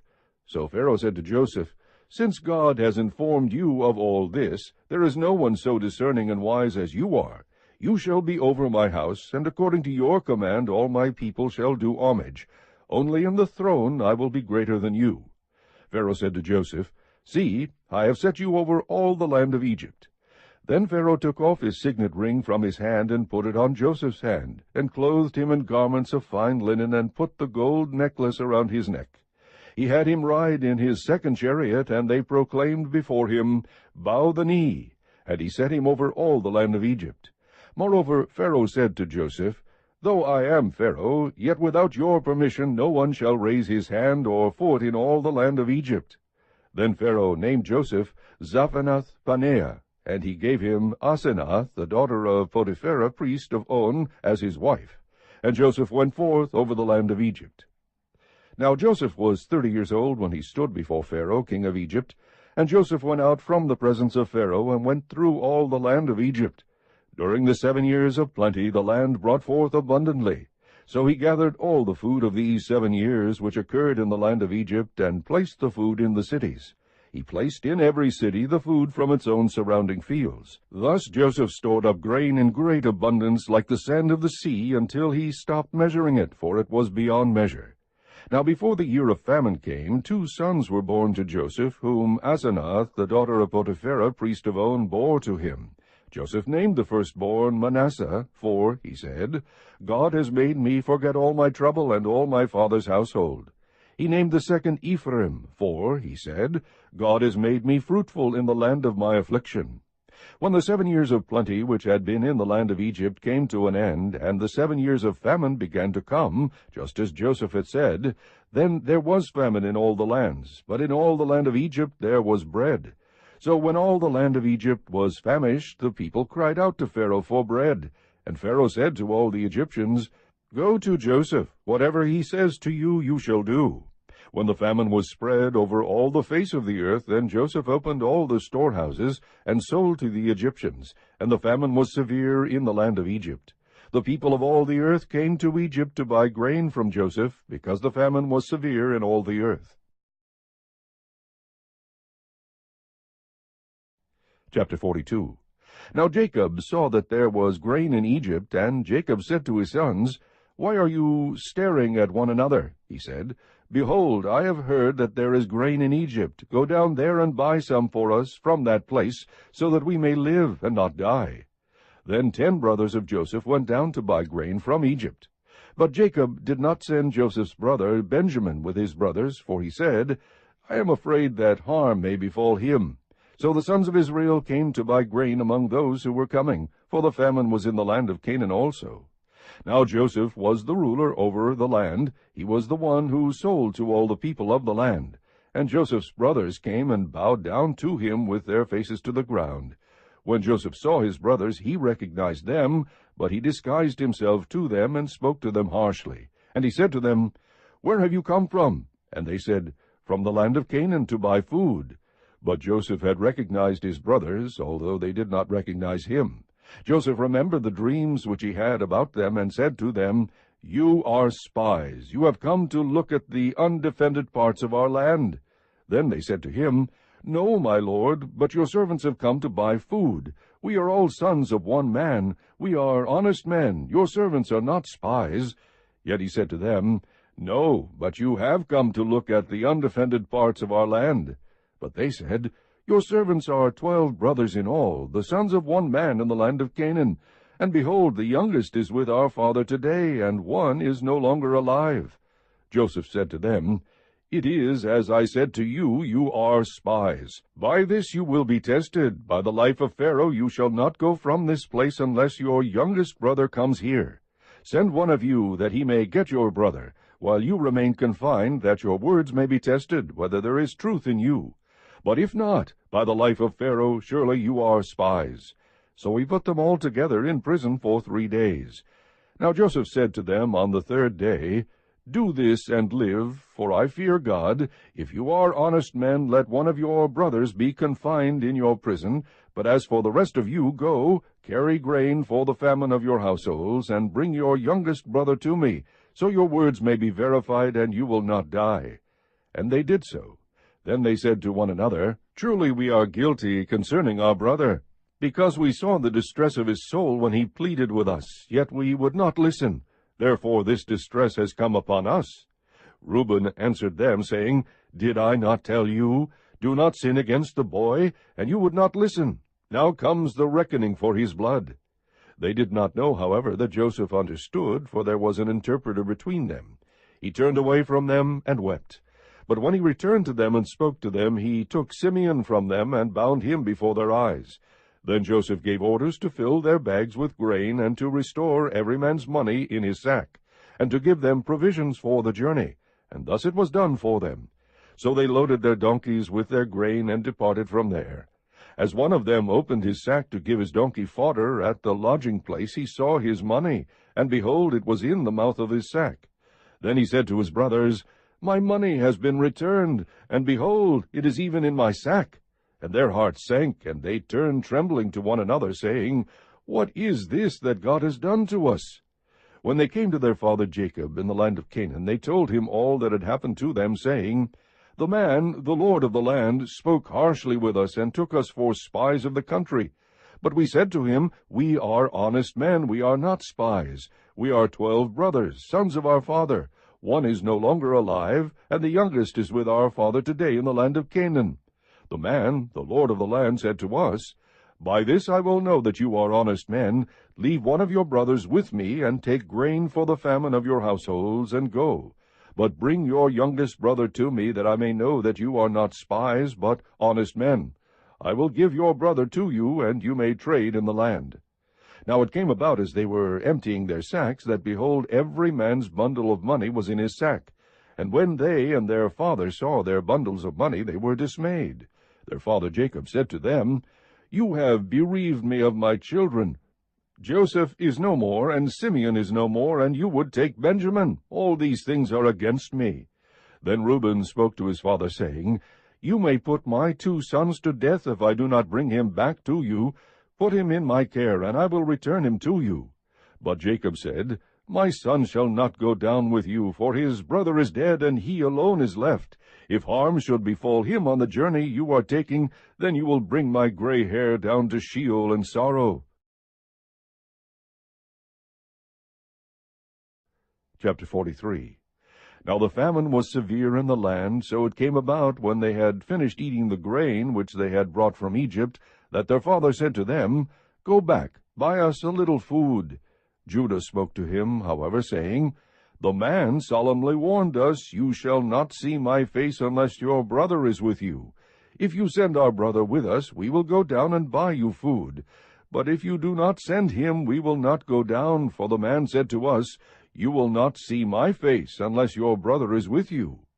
Then Israel said, Why did you treat me so badly by telling the man whether you still had another brother? But they said, The man questioned particularly about us and our relatives, saying, Is your father still alive? Have you another brother? So we answered his questions. Could we possibly know that he would say, Bring your brother down? Judah said to his father Israel, Send the lad with me, and we will arise and go, that we may live and not die, we as well as you and our little ones. I myself will be surety for him. You may hold me responsible for him. If I do not bring him back to you and set him before you, then let me bear the blame before you forever. For if we had not delayed, surely by now we could have returned twice. Then their father Israel said to them, If it must be so, then do this. Take some of the best products of the land in your bags, and carry down to the man as a present a little balm and a little honey, aromatic gum and myrrh, pistachio nuts and almonds. Take double the money in your hand, and take back in your hand the money that was returned in the mouth of your sacks. Perhaps it was a mistake. Take your brother also, and arise, return to the man, and may God Almighty grant you compassion in the sight of the man, so that he will release to you your other brother and Benjamin. And as for me, if I am bereaved of my children, I am bereaved. So the men took this present, and they took double the money in their hand, and Benjamin. Then they arose and went down to Egypt, and stood before Joseph. When Joseph saw Benjamin with them, he said to his house steward, Bring the men into the house, and slay an animal, and make ready, for the men are to dine with me at noon. So the man did as Joseph said, and brought the men to Joseph's house. Now the men were afraid, because they were brought to Joseph's house, and they said, It is because of the money that was returned in our sacks the first time that we are being brought in, that he may seek occasion against us, and fall upon us, and take us for slaves with our donkeys. So they came near to Joseph's house steward, and spoke to him at the entrance of the house, and said, O my lord, we indeed came down the first time to buy food, and it came about, when we came to the lodging place, that we opened our sacks, and behold, each man's money was in the mouth of his sack, our money in full. So we have brought it back in our hand. We have also brought down other money in our hand to buy food. We do not know who put our money in our sacks. He said, Be at ease, do not be afraid. Your God and the God of your father has given you treasure in your sacks. I had your money. Then he brought Simeon out to them.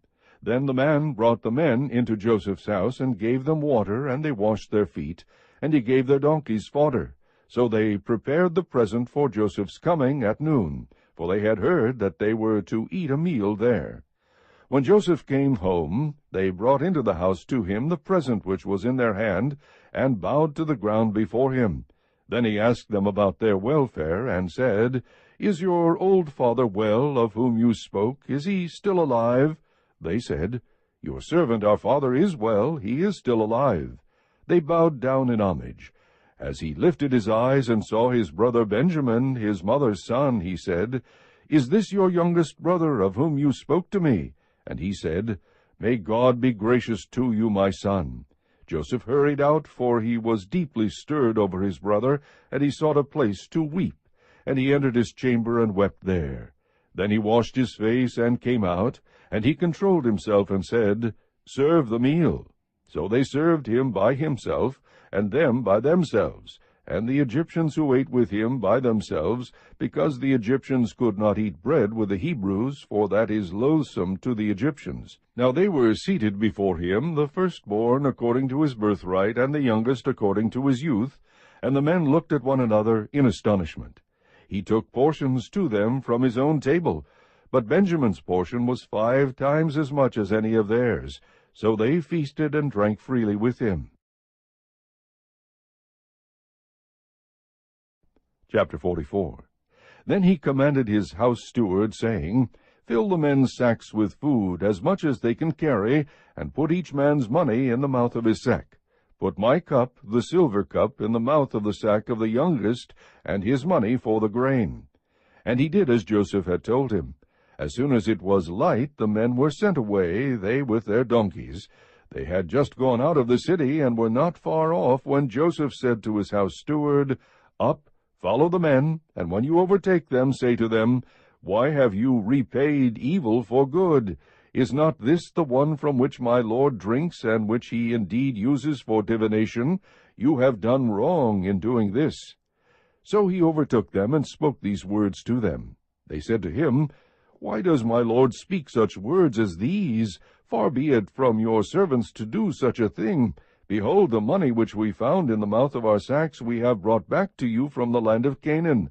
How then could we steal silver or gold from your Lord's house?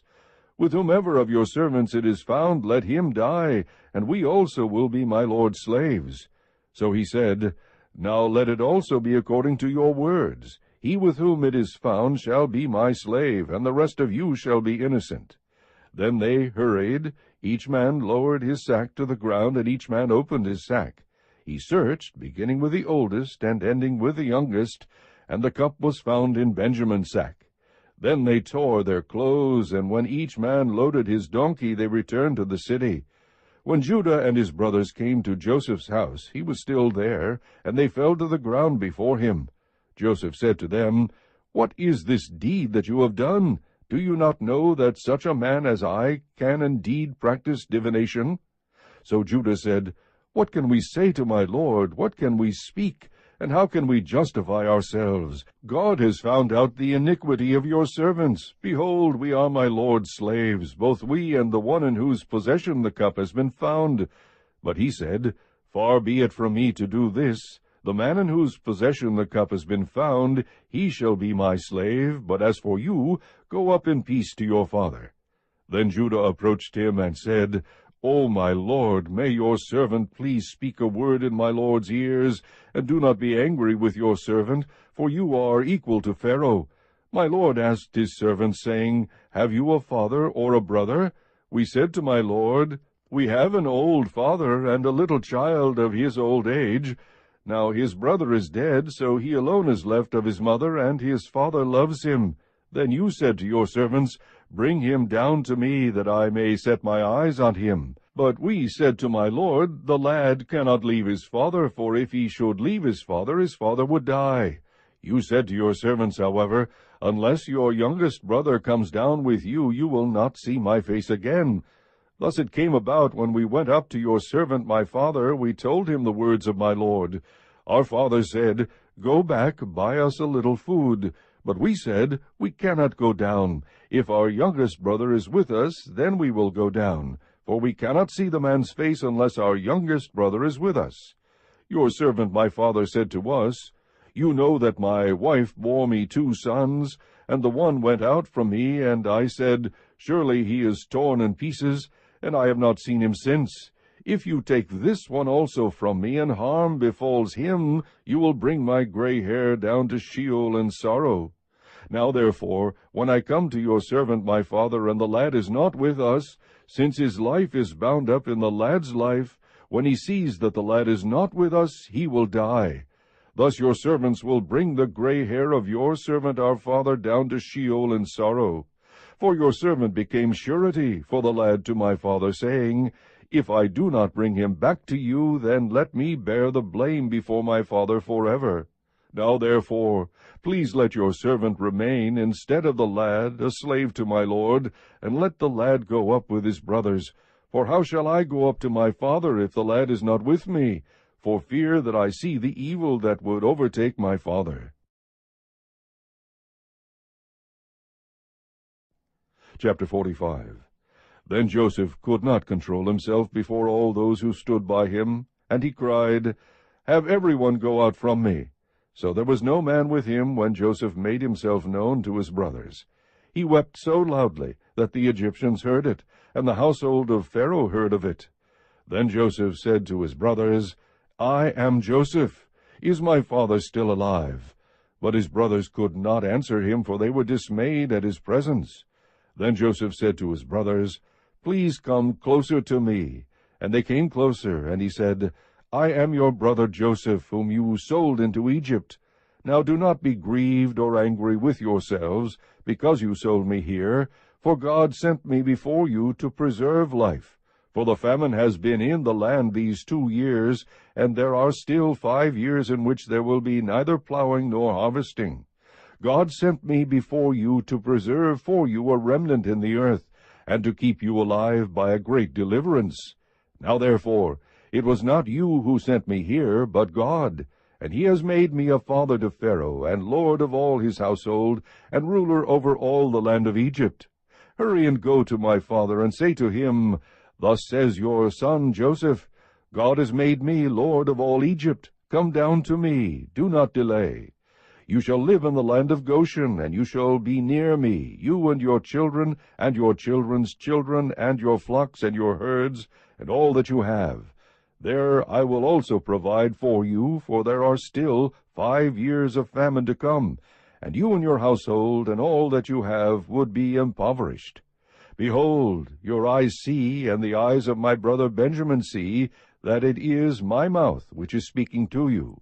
Now you must tell my father of all my splendor in Egypt, and all that you have seen, and you must hurry and bring my father down here. Then he fell on his brother Benjamin's neck and wept, and Benjamin wept on his neck. He kissed all his brothers and wept on them, and afterward his brothers talked with him. Now when the news was heard in Pharaoh's house that Joseph's brothers had come, it pleased Pharaoh and his servants. Then Pharaoh said to Joseph, Say to your brothers, Do this, Load your beasts, and go to the land of Canaan, and take your father and your households, and come to me, and I will give you the best of the land of Egypt, and you will eat the fat of the land. Now you are ordered, do this, take wagons from the land of Egypt for your little ones and for your wives, and bring your father and come. Do not concern yourselves with your goods, for the best of all the land of Egypt is yours. Then the sons of Israel did so, and Joseph gave them wagons according to the command of Pharaoh, and gave them provisions for the journey. To each of them he gave changes of garments, but to Benjamin he gave 300 pieces of silver, and 5 changes of garments. To his father he sent as follows: 10 donkeys loaded with the best things of Egypt, and 10 female donkeys loaded with grain and bread and sustenance for his father on the journey. So he sent his brothers away, and as they departed he said to them, Do not quarrel on the journey. Then they went up from Egypt, and came to the land of Canaan to their father Jacob. They told him, saying, Joseph is still alive, and indeed he is ruler over all the land of Egypt. But he was stunned, for he did not believe them, when they told him all the words of Joseph that he had spoken to them, and when he saw the wagons that Joseph had sent to carry him, the spirit of their father Jacob revived. Then Israel said, It is enough. My son Joseph is still alive. I will go and see him before I die. Chapter 46. So Israel set out with all that he had, and came to Beersheba, and offered sacrifices to the God of his father Isaac. God spoke to Israel in visions of the night, and said, Jacob, Jacob. And he said, Here I am. He said, I am God, the God of your father. Do not be afraid to go down to Egypt, for I will make you a great nation there. I will go down with you to Egypt, and I will also surely bring you up again. and Joseph will close your eyes." Then Jacob arose from Beersheba, and the sons of Israel carried their father Jacob and their little ones and their wives in the wagons which Pharaoh had sent to carry him. They took their livestock and their property which they had acquired in the land of Canaan, and came to Egypt. Jacob and all his descendants with him, his sons and his grandsons with him, his daughters and his granddaughters, and all his descendants he brought with him to Egypt.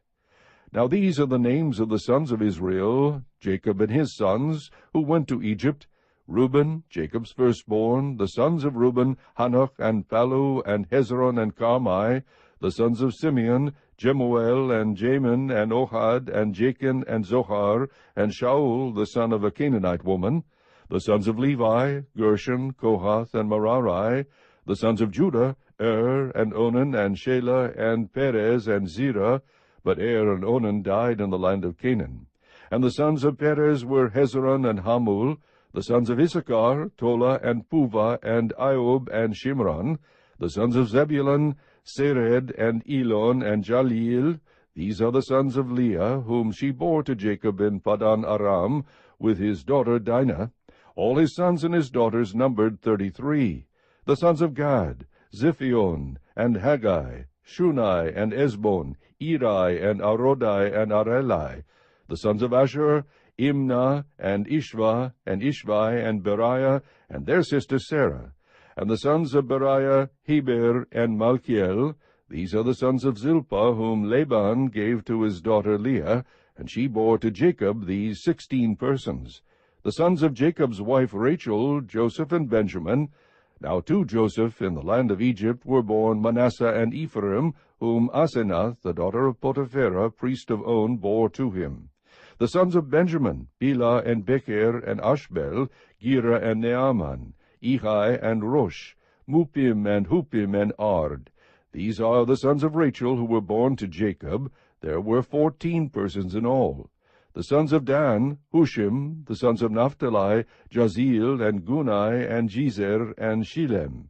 These are the sons of Bilhah, whom Laban gave to his daughter Rachel, and she bore these to Jacob. There were 7 persons in all. All the persons belonging to Jacob who came to Egypt, his direct descendants, not including the wives of Jacob's sons, were 66 persons in all, and the sons of Joseph, who were born to him in Egypt, were 2. All the persons of the house of Jacob who came to Egypt were 70.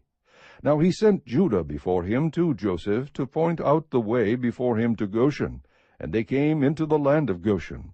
Joseph prepared his chariot and went up to Goshen to meet his father Israel. As soon as he appeared before him, he fell on his neck and wept on his neck a long time. Then Israel said to Joseph, "Now let me die, since I have seen your face, that you are still alive." Joseph said to his brothers and to his father's household, "I will go up and tell Pharaoh, and will say to him, My brothers and my father's household, who were in the land of Canaan, have come to me. And the men are shepherds, for they have been keepers of livestock, and they have brought their flocks and their herds and all that they have. When Pharaoh calls you and says, What is your occupation? You shall say, Your servants have been keepers of livestock from our youth even until now, both we and our fathers, that you may live in the land of Goshen, for every shepherd is loathsome to the Egyptians." Chapter 47. Then Joseph went in and told Pharaoh, and said, My father and my brothers and their flocks and their herds and all that they have come out of the land of Canaan, and behold, they are in the land of Goshen. He took 5 men from among his brothers, and presented them to Pharaoh. Then Pharaoh said to his brothers, What is your occupation? So they said to Pharaoh, Your servants are shepherds, both we and our fathers. They said to Pharaoh, We have come to sojourn in the land, for there is no pasture for your servants' flocks, for the famine is severe in the land of Canaan. Now therefore, please let your servants live in the land of Goshen. Then Pharaoh said to Joseph, Your father and your brothers have come to you. The land of Egypt is at your disposal. Settle your father and your brothers in the best of the land. Let them live in the land of Goshen. And if you know any capable men among them, then put them in charge of my livestock. Then Joseph brought his father Jacob, and presented him to Pharaoh, and Jacob blessed Pharaoh. Pharaoh said to Jacob, How many years have you lived? So Jacob said to Pharaoh, The years of my sojourning are 130. Few and unpleasant have been the years of my life, nor have they attained the years that my fathers lived during the days of their sojourning. And Jacob blessed Pharaoh, and went out from his presence. So Joseph settled his father and his brothers, and gave them a possession in the land of Egypt, in the best of the land, in the land of Ramses, as Pharaoh had ordered. Joseph provided his father and his brothers and all his father's household with food, according to their little ones. Now there was no food in all the land, because the famine was very severe, so that the land of Egypt and the land of Canaan languished because of the famine. Joseph gathered all the money that was found in the land of Egypt and in the land of Canaan for the grain which they bought, and Joseph brought the money into Pharaoh's house. When the money was all spent in the land of Egypt and in the land of Canaan, all the Egyptians came to Joseph and said, Give us food, for why should we die in your presence? For our money is gone.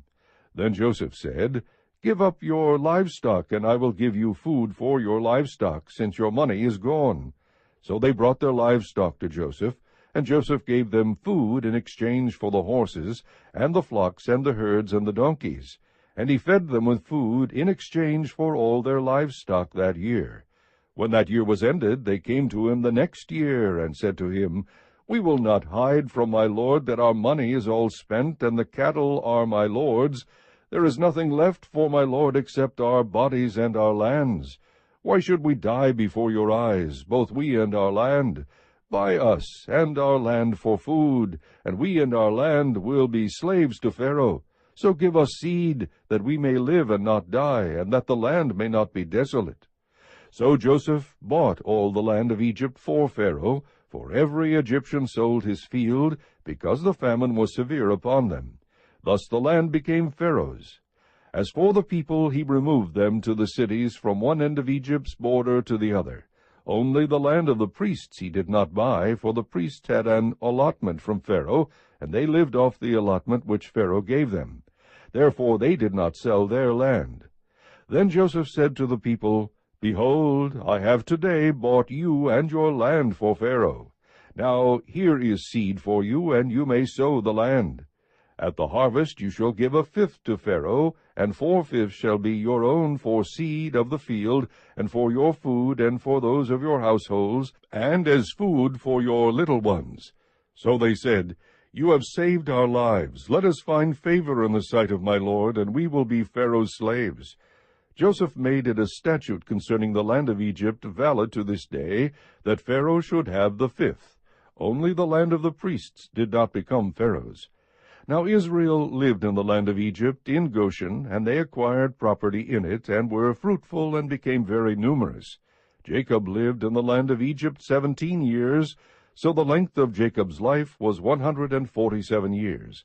When the time for Israel to die drew near, he called his son Joseph, and said to him, Please, if I have found favor in your sight, place now your hand under my thigh, and deal with me in kindness and faithfulness. Please do not bury me in Egypt, but when I lie down with my fathers, you shall carry me out of Egypt, and bury me in their burial place.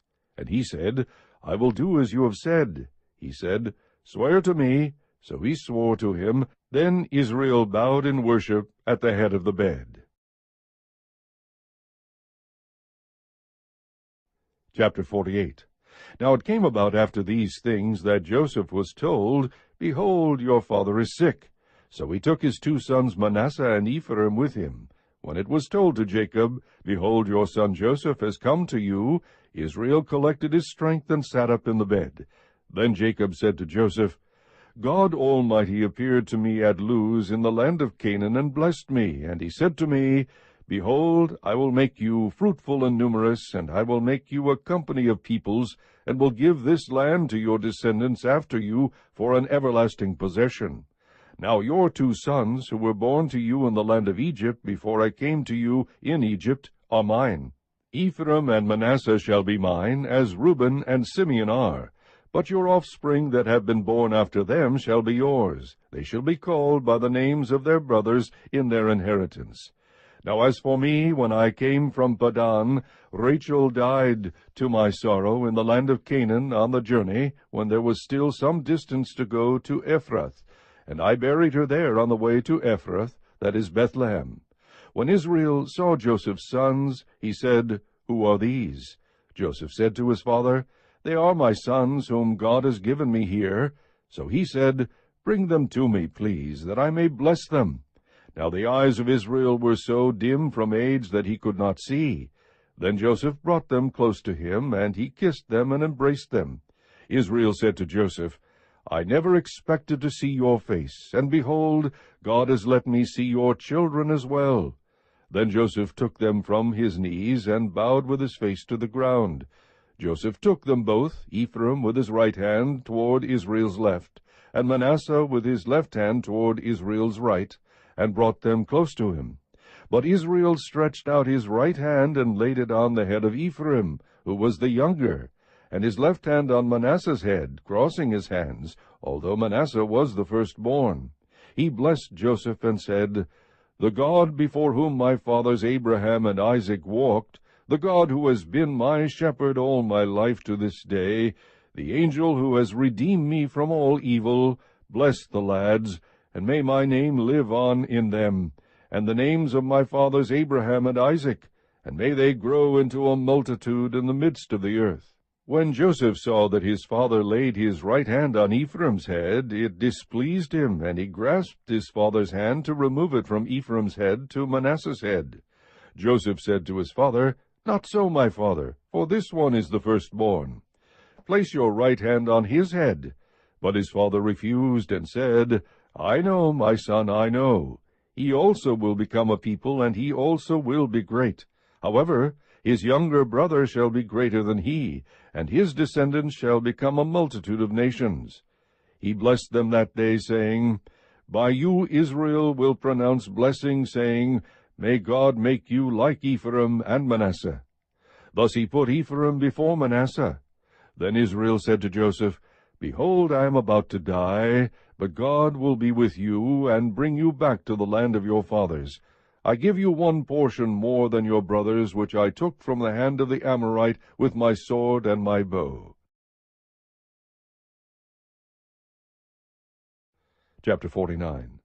Then Jacob summoned his sons, and said, Assemble yourselves, that I may tell you what will befall you in the days to come. Gather together and hear, O sons of Jacob, and listen to Israel your father. Reuben, you are my firstborn, my might and the beginning of my strength, preeminent in dignity and preeminent in power. Uncontrolled as water you shall not have preeminence, because you went up to your father's bed. Then you defiled it. He went up to my couch. Simeon and Levi are brothers. Their swords are implements of violence. Let my soul not enter into their counsel. Let not my glory be united with their assembly, because in their anger they slew men, and in their self-will they lamed oxen. Cursed be their anger, for it is fierce, and their wrath, for it is cruel. I will disperse them in Jacob, and scatter them in Israel. Judah, your brother shall praise you. Your hand shall be on the neck of your enemies. Your father's son shall bow down to you. Judah is a lion's whelp. From the prey, my son, you have gone up. He couches, he lies down as a lion, and as a lion who dares rouse him up. The scepter shall not depart from Judah, nor the ruler's staff from between his feet, until Shiloh comes, and to him shall be the obedience of the peoples. He ties his foal to the vine, and his donkey's coat to the choice vine. He washes his garments in wine, and his robes in the blood of grapes. His eyes are dull from wine, and his teeth white from milk. Zebulun will dwell at the seashore, and he shall be a haven for ships, and his flank shall be toward Sidon. Issachar is a strong donkey, lying down between the sheepfolds. When he saw that a resting place was good, and that the land was pleasant, he bowed his shoulder to bear burdens, and became a slave at forced labor. Dan shall judge his people as one of the tribes of Israel. Dan shall be a serpent in the way, a horned snake in the path, that bites the horse's heels, so that his rider falls backward. For your salvation I wait, O Lord. As for Gad, raiders shall raid him, but he will raid at their heels. As for Asher, his food shall be rich, and he will yield royal dainties. Naphtali is a doe let loose, he gives beautiful words. Joseph is a fruitful bough by a spring, its branches run over a wall. The archers bitterly attacked him, and shot at him and harassed him, but his bow remained firm, and his arms were agile, from the hands of the mighty one of Jacob. From there is the shepherd, the stone of Israel, from the God of your father who helps you, and by the Almighty who blesses you, with blessings of heaven above, blessings of the deep that lies beneath, blessings of the breasts and of the womb. The blessings of your father have surpassed the blessings of my ancestors, up to the utmost bound of the everlasting hills. May they be on the head of Joseph, and on the crown of the head of the one distinguished among his brothers. Benjamin is a ravenous wolf. In the morning he devours the prey, and in the evening he divides the spoil. All these are the 12 tribes of Israel, and this is what their father said to them when he blessed them. He blessed them, every one, with a blessing appropriate to him. Then he charged them and said to them, I am about to be gathered to my people. Bury me with my fathers in the cave that is in the field of Ephron the Hittite, in the cave that is in the field of Machpelah, which is before Mamre, in the land of Canaan, which Abraham bought along with a field from Ephron the Hittite for a burial site. There they buried Abraham and his wife Sarah. There they buried Isaac and his wife Rebekah, and there I buried Leah. The field and the cave that is in it, purchased from the sons of Heth. When Jacob finished charging his sons, he drew his feet into the bed, and breathed his last, and was gathered to his people. Chapter 50. Then Joseph fell on his father's face, and wept over him, and kissed him. Joseph commanded his servants, the physicians, to embalm his father. So the physicians embalmed Israel. Now 40 days were required for it, for such is the period required for embalming. And the Egyptians wept for him 70 days. When the days of mourning for him were past, Joseph spoke to the household of Pharaoh, saying, If now I have found favor in your sight, please speak to Pharaoh, saying, My father made me swear, saying, Behold, I am about to die. In my grave which I dug for myself in the land of Canaan, there you shall bury me. Now therefore please let me go up and bury my father, then I will return. Pharaoh said, Go up and bury your father, as he made you swear. So Joseph went up to bury his father, and with him went up all the servants of Pharaoh, the elders of his household, and all the elders of the land of Egypt, and all the household of Joseph and his brothers, and his father's household. They left only their little ones and their flocks and their herds in the land of Goshen. There also went up with him both chariots and horsemen, and it was a very great company. When they came to the threshing floor of Atad, which is beyond the Jordan, they lamented there with a very great and sorrowful lamentation, and he observed 7 days mourning for his father. Now when the inhabitants of the land, the Canaanites, saw the mourning at the threshing floor of Atad, they said, This is a grievous mourning for the Egyptians. Therefore it was named Abel Mizraim, which is beyond the Jordan. Thus his sons did for him as he had charged them, for his sons carried him to the land of Canaan, and buried him in the cave of the field of Machpelah, before Mamre, which Abraham had bought along with the field for a burial site from Ephron the Hittite. After he had buried his father, Joseph returned to Egypt, he and his brothers, and all who had gone up with him to bury his father. When Joseph's brothers saw that their father was dead, they said, What if Joseph bears a grudge against us, and pays us back in full for all the wrong which we did to him? So they sent a message to Joseph, saying, Your father charged before he died, saying, Thus you shall say to Joseph, Please forgive, I beg you, the transgression of your brothers, and their sin, for they did you wrong. And now please forgive the transgression of the servants of the God of your father. And Joseph wept when they spoke to him. Then his brothers also came and fell down before him, and said, Behold, we are your servants. But Joseph said to them, Do not be afraid, for I am in God's place.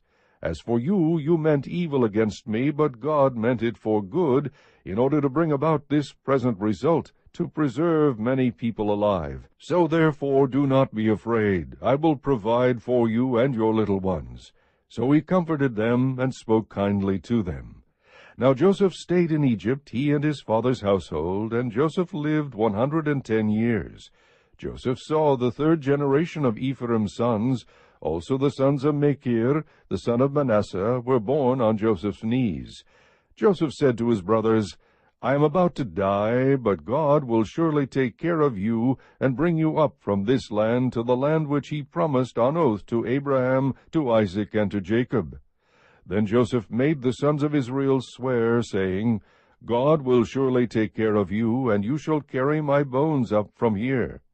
So Joseph died at the age of 110 years, and he was embalmed and placed in a coffin in Egypt.